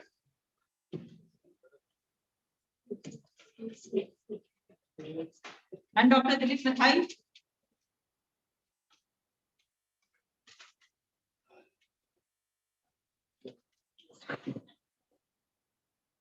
We have 4 talks in this session. I will request Chair to invite the speakers.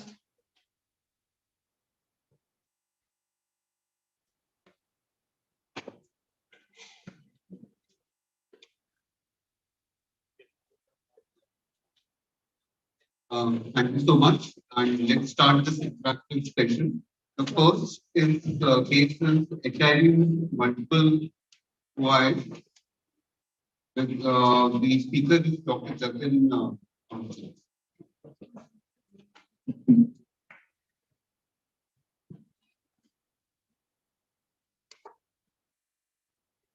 Very good evening, everyone. Thank you, sir, for the kind introduction.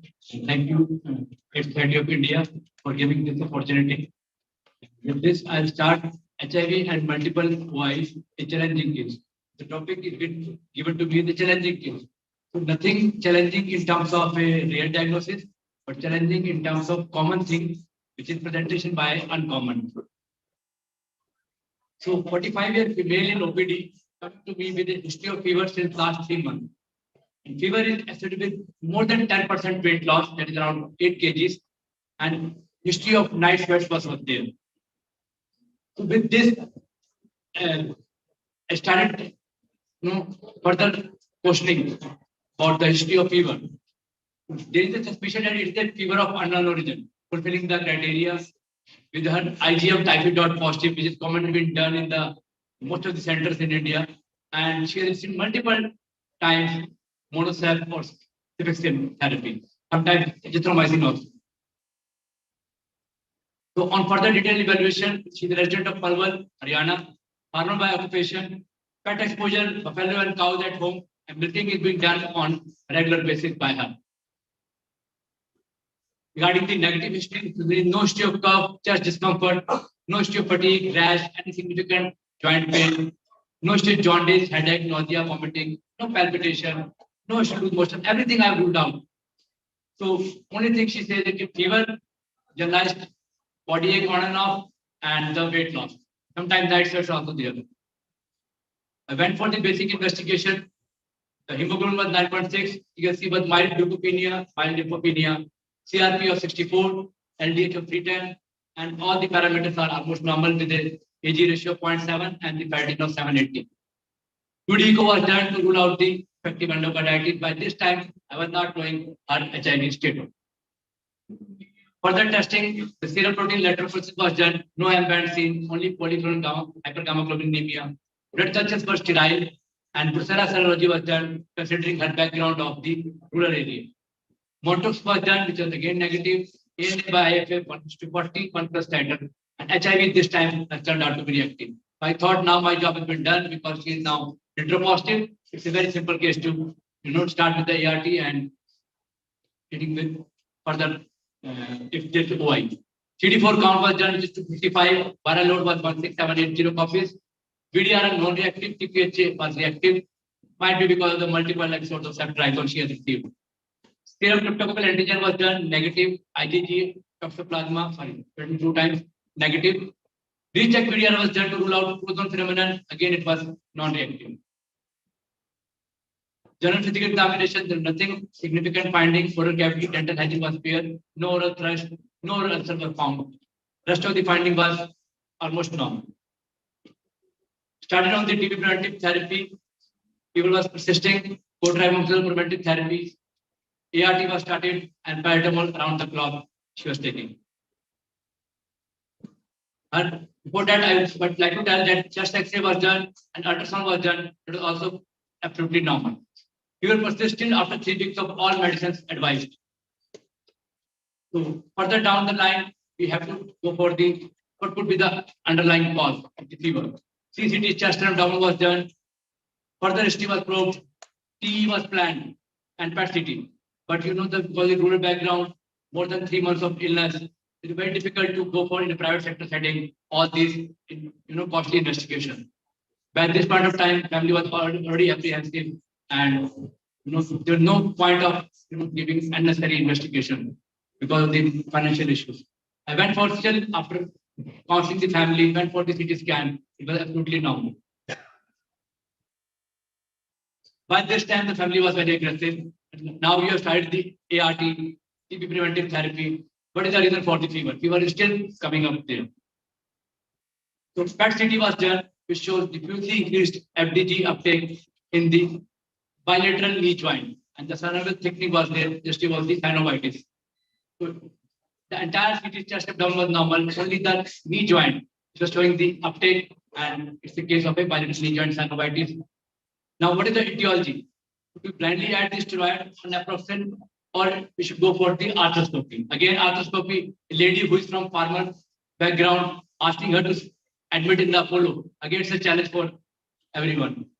So, urine for histoplasma antigen was done, and this time it turned out to be positive.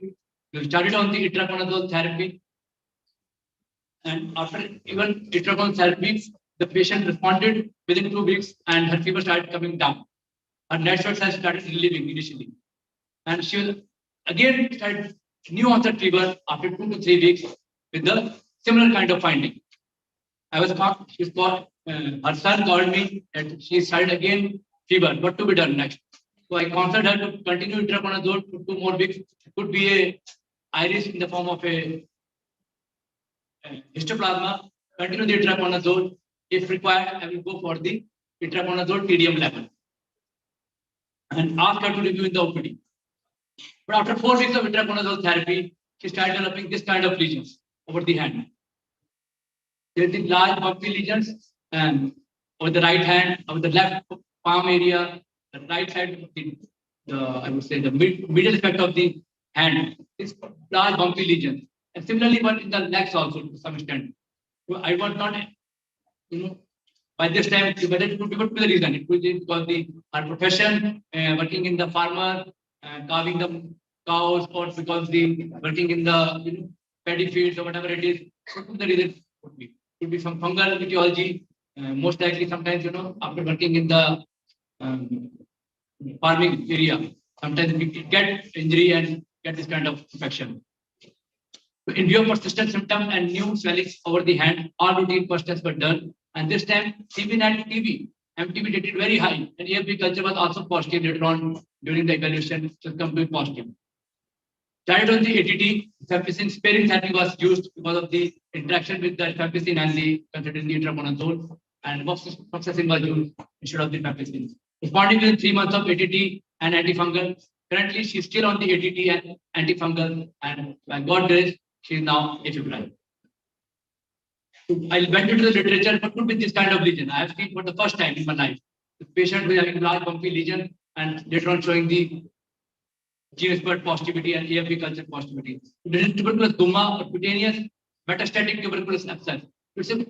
TB is quite common, but the presentation in this kind of patient is something rare. The patient is PLHA on ART, bilateral knee joint synovitis, could be histoplasma because it could be false positive also. We didn't went for the biopsy of the synovium, and tuberculosis metastatic abscess, which is could be because the unmasking of the iris. Thank you very much.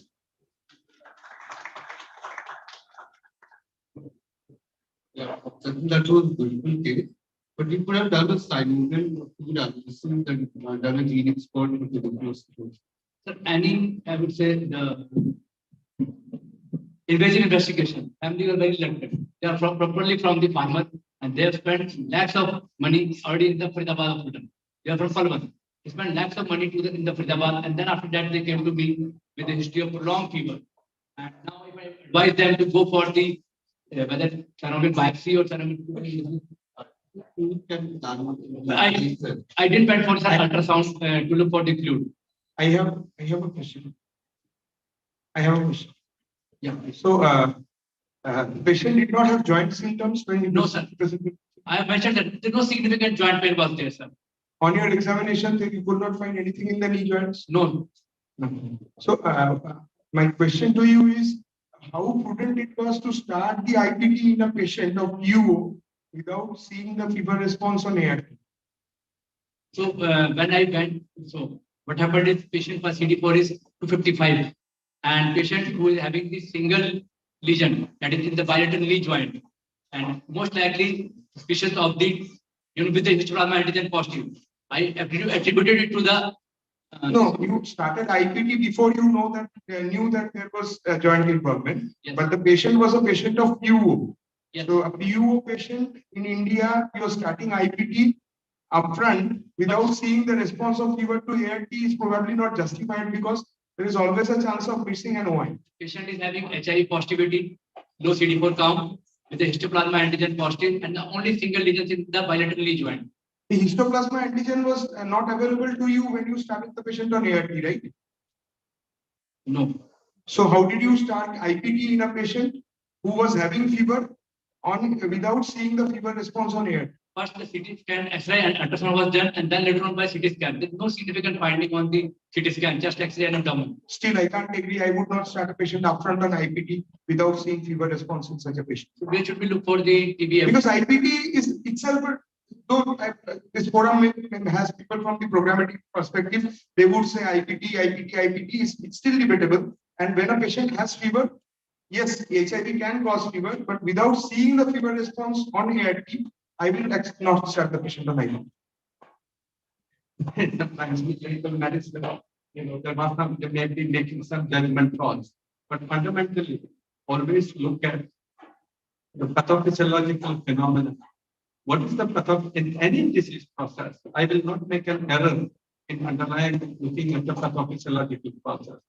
Something is causing the fever.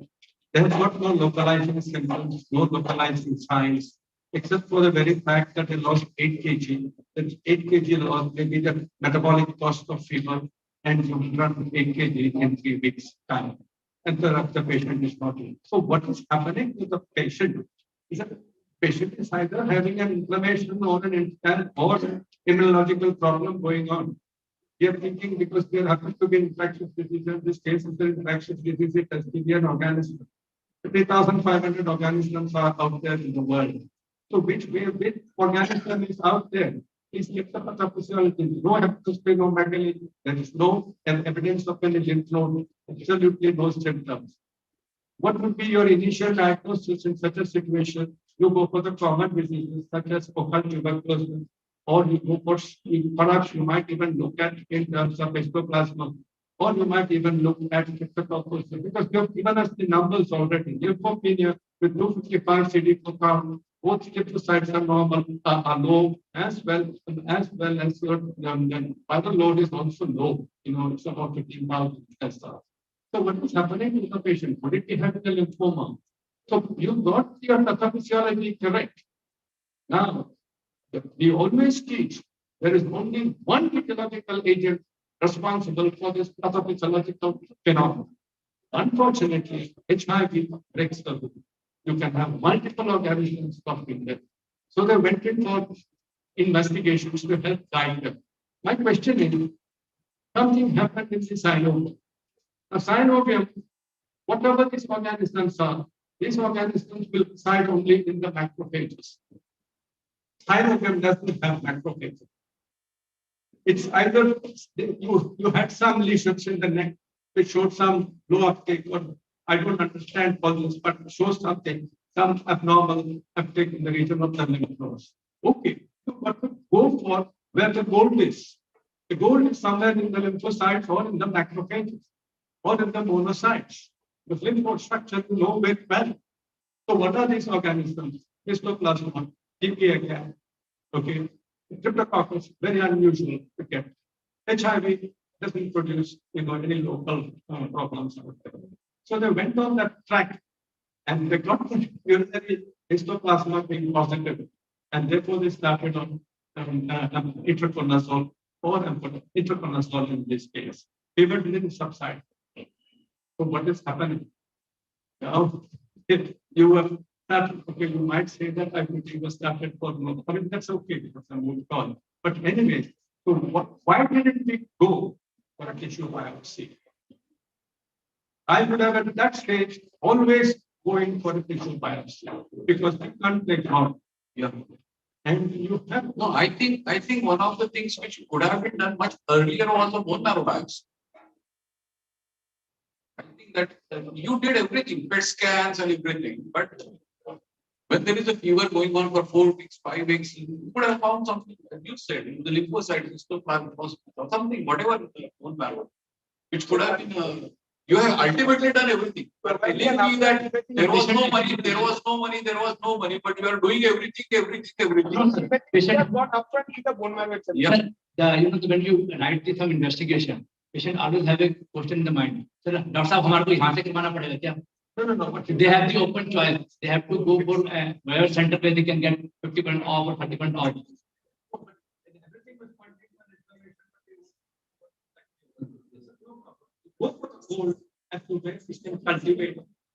It could be TB knee arthritis also. We have seen because the lymphopenia, 3,400, less than 2,000, we have every right to like lymphopenia. Yes, sir.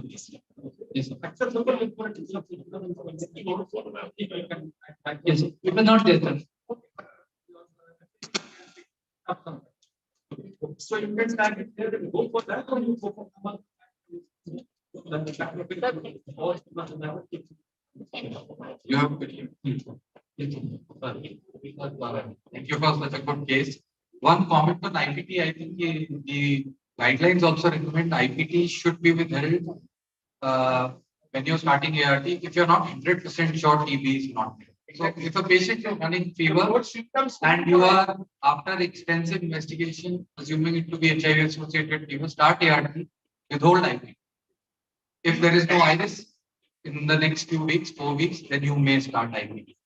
But the moment we came to know about these things, tuberculosis, which she had started with the lesions, so we switched to the ATT. But before that, we don't have any evidence.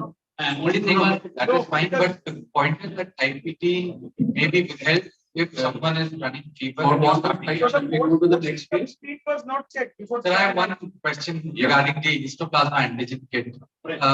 What kit are you using and what is its specific? Because false positive is very common. Absolutely, yes. So I use the OIDF kit, which is a lateral flow assay only, and the kit has been standardized by the AIMS also. The same kit has been I've been using it for the last more than 1 year. So we are also using it at our center, and we found a lot of false positives. Yes, sir. Thank you. Thank you, Doctor. Next, Dr. Shavi Gupta, again a challenging case.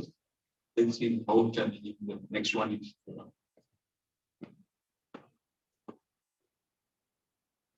Good evening, everyone. Thank you, ASICON, for providing me opportunity to present a challenging case. It was a challenging case for me, may not be challenging for you. So I had a 60-year-old male, simply diagnosed HIV metropositive, and he was already on ART when he came to me, and he complained of generalized weakness, nausea, vomiting, constipation for 2 to 3 days, and there was 1 or 2 fever spikes not associated with chills. So the resident belonged to UP, and he was from a very good educative background. So initial on physical examination, there was not any findings, so I have skipped that part. So for initial investigation, we had a ESR of 140, CRP 69. I have highlighted only the abnormal investigation. Total protein was mildly raised. Calcium was very high, and creatinine was also very high. And CBC was normal except for a hemoglobin that was 11. So that he initially made a provisional diagnosis of hypercalcemia with AKI, and immediately started a conservative management of saline diuresis. Now, on detailed history, there was a recent past history of around 1 to 1.5 months back. He had history of weight loss, dysphagia, and was admitted in another hospital 1 month back, and for where he was extensively evaluated and was found to be HIV positive. At that time, the viral load was very high. It was around 53 lakh copies. Sorry for the mistake. And CD4 was very less, 16 cells.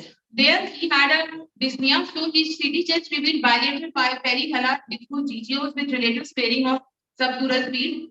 There was PET-CT also done in the previous admission. This shows FDG evidence GGOs in bilateral perihellar peribronchial regions with few mildly GG with mediastinal lymph nodes. Here, rest of the investigations were also normal. So they did a BAL and a bronchoscopy, and BAL was positive for the pneumocystis carinii pneumonia. They also did histopathology of the subcarinal lymph node, and it was a reactive lymph node. Since the patient was admitted for a weight loss, they did upper GI endoscopy. It was normal for this rectosigmoid colon uptake. They did a colonoscopy, and it was just an inflammatory rectal biopsy. So as per the history elicited from the patient and from the records, patient had minimal oxygen requirement. He was maintaining on oxygen and was treated for PCP with only cotrimoxazole, and he received no steroids. This was from the records and from the patients also. And ART was started early within peak of PCP treatment at that hospital. So for us, the case summary was recently diagnosed HIV on ART, recent history of PCP pneumonia, treated, high viral load, low CD4 count, complaint of generalized weakness, anorexia, constipation, vomiting, fever, hypercalcemia, hypoalbuminemia, AKI. So we started with the conservative management. Now, what would be the possible differentials and how to approach further? So we kept the possible differentials of some granulomatous lesion, it could be infective, or some could be non-infected like sarcoid, some paraneoplastic because patient was 60-year-old, multiple myeloma, or there could be some paradoxical worsening iris, or it could be simple dehydration. But as per the family, there was no such history of prolonged dehydration that could lead to such kind of hypercalcemia and AKI. So we started investigated and we made a plan to do investigation. We did PTH, vitamin D, alpha vitamin D. We thought of doing PTH related paraprotein. We sent serum electrophoresis, that is a myeloma workup we did. Serum ACE level, CD4 counts, USG neck, and repeat ultrasound, USG neck and HRCT chest. So PTH related protein and viral load could not be done because of the financial issue, but rest of the investigation, we could not find any abnormal things like vitamin D, 1-alpha vitamin D, PTH were normal, serum ACE levels were normal, and USG neck was also normal. Only thing we found that the CD4 has drastically increased from 16 to 124 cells in this period of 1 month. We also sent workup for myeloma considering that ESR was very raised and calcium was very high. So serum protein electrophoresis were normal. Even immunofixation, no amendment was seen. And kappa lambda chains were also in normal ratio. Now our oncologist suggested that it could be a non-secretory myeloma and you can go for the bone marrow biopsy. And also we thought we could find any cause of occult TB or something granulomatous disease. So we went for the bone marrow biopsy. And also we did HRCT test to look whether it would be some PCB flaring is present or not, or some TB reactivation. So HRCT in our center, we could not find any evidence of the parenchymal disease, but what we found that as compared to the previous CT, there was mild increase in the size of the mediastinal lymph nodes. So it could be TB, but there was no parenchymal lesions which could suggest that PCP has progressed or there is some kind of iris of PCP or any parenchymal TB lesion. We thought of doing bronchoscopy and EBUS, but since the patient already had a bronchoscopy and EBUS in his previous admission, so they were not very willing for it. So first of all, we proceeded with a bone marrow biopsy, and we found that there was some chronic granulomatous inflammation involving marrow, no necrosis. Plasma cells were seen. So we sent IHC for the multiple myeloma, and we could not find any evidence of the multiple myeloma on IHC. So this is the bone marrow biopsy, and in center we could see a granuloma. So again, we were clueless that the multiple myeloma is not diagnosed, and we could not see any TB bacilli, and even we sent for the gene expert on those bone marrow biopsy, and it came out to be negative. So we again convinced the patient for bronchoscopy, and we did bronchoscopy and EBUS. So bowel cultures were again sterile. There was no evidence of TB. We even sent the NTP PCR, NTM PCR, GMS stain for PCP pneumonia, all were negative. And histopathology of mediastinal lymph nodes suggested granulomatous inflammation with no caseous necrosis, and all stains were negative. So from our differentials, myeloma, TB, or any other infection or malignancy were ruled out. So we thought that initially our diagnosis of granulomatous TB disease like infective tuberculosis, some paraneoplastic or multiple myeloma, these things were ruled out. Now we were left with these three DDs highlighted in red: sarcoidosis, paradoxical worsening, or IRS. Now we went some review of literature and we could found that patient was satisfying few of the criteria of the IRS. That is, there was a worsening symptoms of inflammation. It has a temporal relationship with starting ART. There are some few symptoms which are not explained by any other newly acquired infection. Plasma viral load we could not do, but there was significant increase in the CD4 cells. CD4 cells has jumped from 16 to 124, and biopsy were demonstrating well-formed granulomatous inflammation. So we started patient on Visolon, and we plan to taper in the next few 6 to 8 weeks.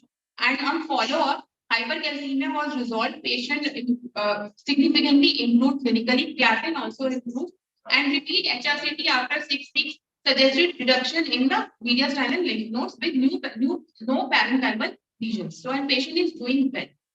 So we could see that there could be some risk factor that the patient had a rapid decline in the viral load. Initial baseline CD4 was very less, and ART was started soon after initiation of treatment of OI. So in this case, but we could see retrospectively only that before completion of the treatment of PCP, ART was initiated, and patient was initially ART naive. So we again reviewed some literature and found that it could be like IRS could not always necessary to be an infective. It could be some non-infected like sarcoid-like reaction, or there could be some occult sarcoid which may not manifest in the presence of HIV, but may manifest after the starting ART once the patient immune system start resolving. So I could find some case report that has been mentioned in the reference. Thank you. Thank you.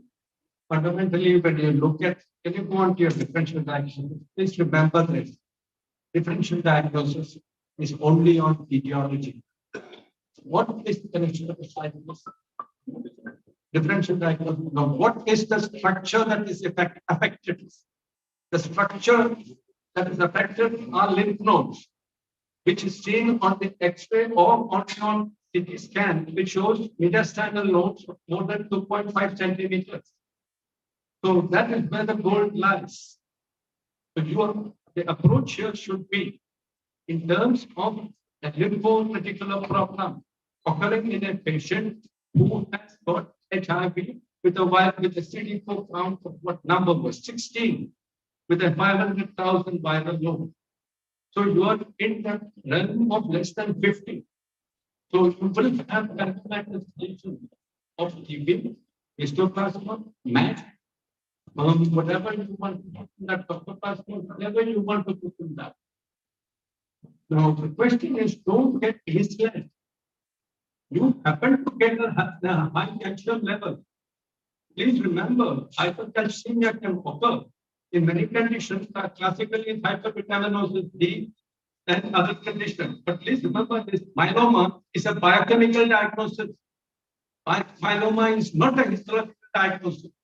You need creatinine, sorry, you need calcium, you need renal, you need anemia, you need bony lesions. None of the above present. So you don't think in terms of scientific myeloma. And non-secretary also don't think in terms of that, because unless you have a plasmacytoma. The question here is, you don't even think of sarcoidosis here, because it's not related. It's not an infectious agent. Don't think of iris here. Think of what's happening and what is causing the iris. Now you have given the treatment for hypercalcemia. It's a life-threatening condition, no doubt. Saline infusion, steroid therapy, no doubt about it. The question is, what is causing this? Now, I'm still looking at the possibility of TB being out there. I still think there's a possibility of histoplasma being out there. Don't ever think of paraneoplastic unless you prove that. So now, where's the question of higher? Something is happening now. What? That is why we were in very fix and we repeat a CT after 6 weeks to look if there is any clearing of TB or some other infection that we would have missed at that time. But you've done VL, you've done something, you've done EBUS to find out if you can do a transforms of fire. You've done all the investigation. So now what is the final diagnosis? The final diagnosis is something affecting the lymphoreticulaar system. Can it be a lymphoma? Of a patient with a very low lymphoma? Nothing about diagnosis. So what do you think? I think that it's very interesting that you have our involvement. You had a full involvement that you did a biopsy, right? In my book, where I come from, that's histoplasma. The problem with histoplasmosis is the microbiologic diagnosis of histoplasma is kind of tough. Unless you have the ability to do PCR on the tissue. But one tool that you might want to use is look at ferritin. Histoplasmosis increases the ferritin level. I think that giving an immunosuppressed patient with a granulomatous lesion, steroids and anything is kind of vaccine. The other thing is what you've got an increased, you've got a hypoxemia to some extent, diffusion defect. You have a diffusion defect. So if you look at something in the causing diffusion defects, either in the interstitial, some organism out there, maybe a pneumosis, maybe a TB, that will form or a histoplasma. Something is possible by the Did you send cultures from Bhopal? Yes. Would you have started on pneumosis? Sir, it was in previous admission and patient was treated for pneumocystic carinae and the previous admissions. This was his second admission. Yeah. So the previous, let me go back to the previous admission. The patient might have treated with steroid. Do you know? Fine. Do you know previously treated with steroid? The reason I'm asking is the following. Patients with malignancy, as I put it before, you give hydrocortisone or prednisone or whatever, 4 doses, it could into remission. You withdraw the prednisone, the pneumosis will come up. So the previous history are telling me that the pneumosis came up. The patient has been treated with steroid.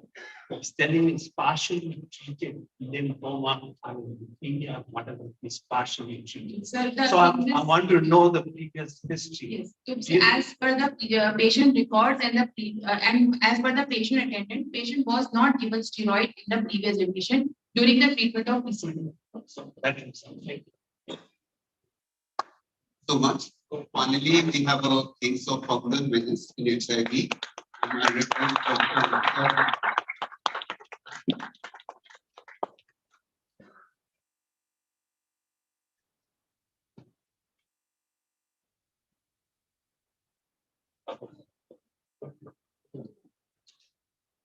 Very good evening to all of you. Myself, Dr. Ankita Dante, at the outset, I'd like to thank organizing committee for giving me the opportunity to discuss this case with you all that I recently encountered in the clinical matter.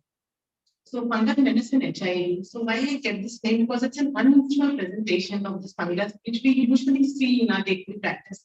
Like histoplasma, when we, as an HIV physician, we come across histoplasma, as Saran rightly mentioned about it.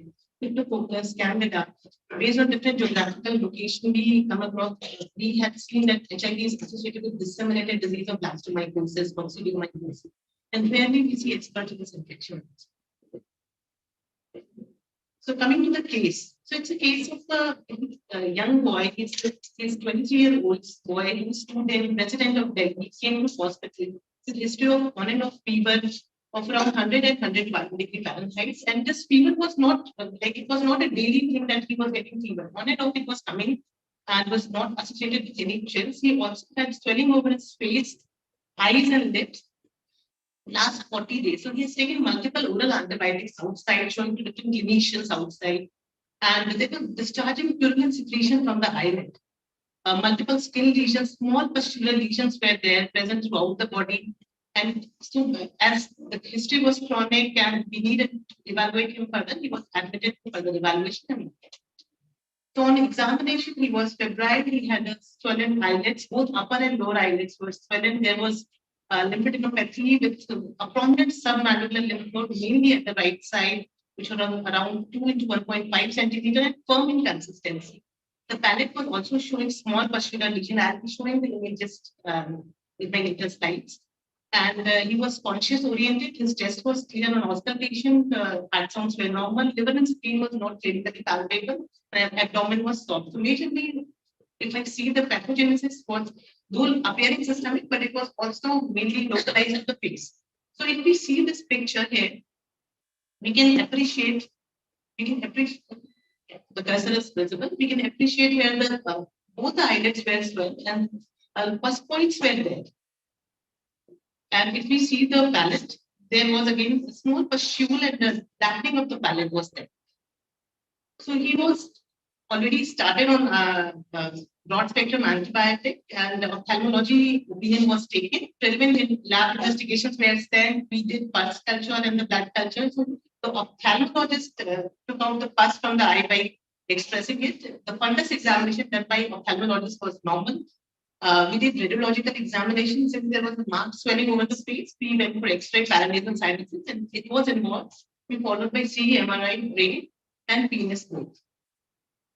So laboratory investigation showed the marked leukocytosis, which was around 76% neutrophil. Mild transaminitis was there, sodium was low, C-reactive protein was high, procalcitonin was normal, and the culture stayed sterile. Ultrasound abdomen showed mesenteric lymphadenopathy, mild hepatomegaly was there, liver span was around 15.5 centimeters with diffuse hypoechoic parenchyma, and surprisingly the spleen was normal in this patient. Chest X-ray showed prominent bronchovascular marking. X-ray parametric sinus I mentioned, it was showing bilateral maxillary sinusitis. We went for CMRI, brain and CNS. The brain parenchyma was normal. There was no meningeal enhancement. And it was majorly showing bilateral maxillary sinusitis with mild left chord sinusitis. So this was just to refer to the images, the radiological images that we got. So now the question is, what we are dealing with now? So a patient, a young boy with a history of 40 days, systemic symptoms were there. Hyponatremia, negative cultures, no improvement in broad spectrum antibiotic, raised inflammatory markers, and a normal procalcitonin. So are we missing something here? So we looked into this, what is the HIV status? So specifically asked the patient about the high risk behavior. We mentioned about homosexual activity. So HIV status was checked and HIV 1 and 2 antibodies surprisingly came negative. We worked for the immunodeficiency status for the patient. We sent the CD4 count. We also sent the HIV 1 viral load. We sent the immunoglobulin profile. So had a detention of fungal infection, antigen is a fungal infection, and probably histoplasmosis. So further testing, we had a HIV 1 RNA positive.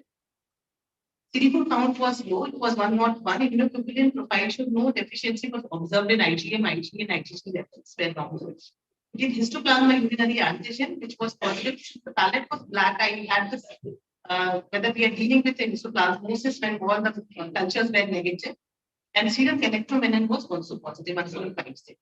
So this was a case report which was published by me and my team in last year in Indian Journal of STD and AIDS. Regarding relevance of serum electromenin and histoplasmosis in HIV when it comes to early treatment.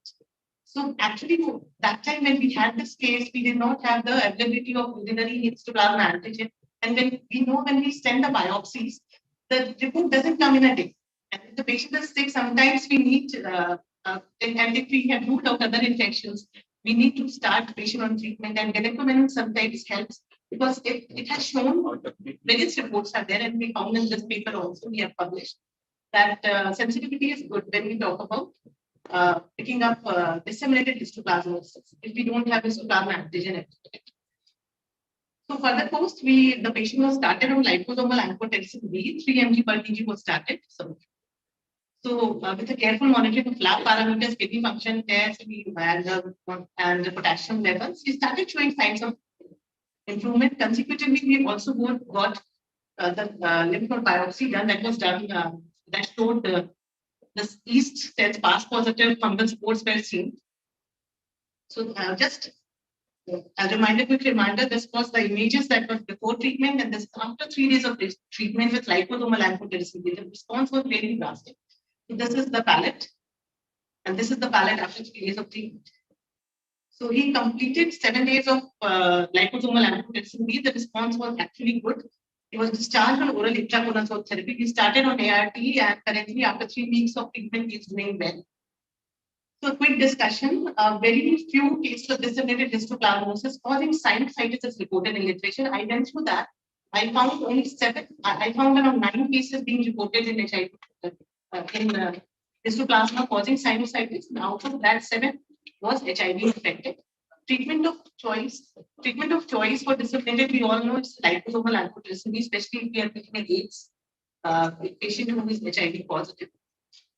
And this paper was a recent one, which was reported from Haiti. So this patient, again, HIV positive person who developed histoplasma sinusitis. They did a biopsy that the galactominin was positive in this case, but they started the patient with voriconazole, and somehow the patient, they could not save the patient.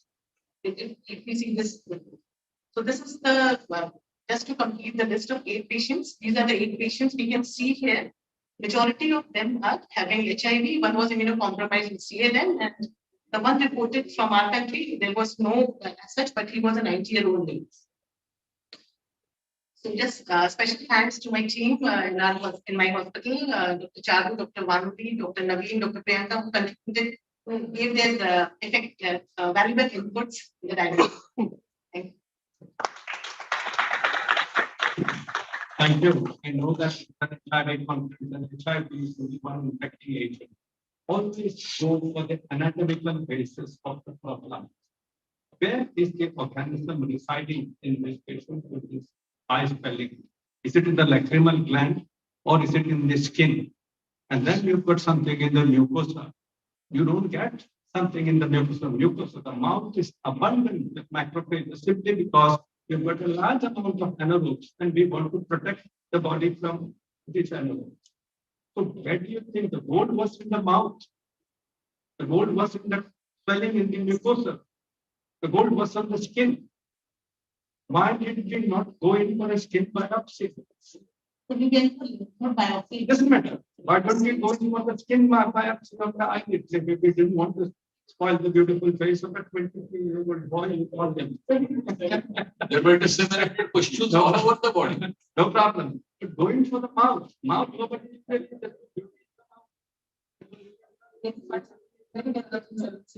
always go for where the organism is. Can I just ask, did you exclude HSV? Yes, ma'am, we did HSV serology test. No serology. I'm talking of swab from the eyes. He had ulcers in the mouth. He had lesions in the eyes. From just looking at the mouth, looks like a candidal mouth, almost looked like he had OHL, or very thick here. He has got lesions of swollen eyelids. They look classic herpetic lesions. Herpes is the manifestation of HIV.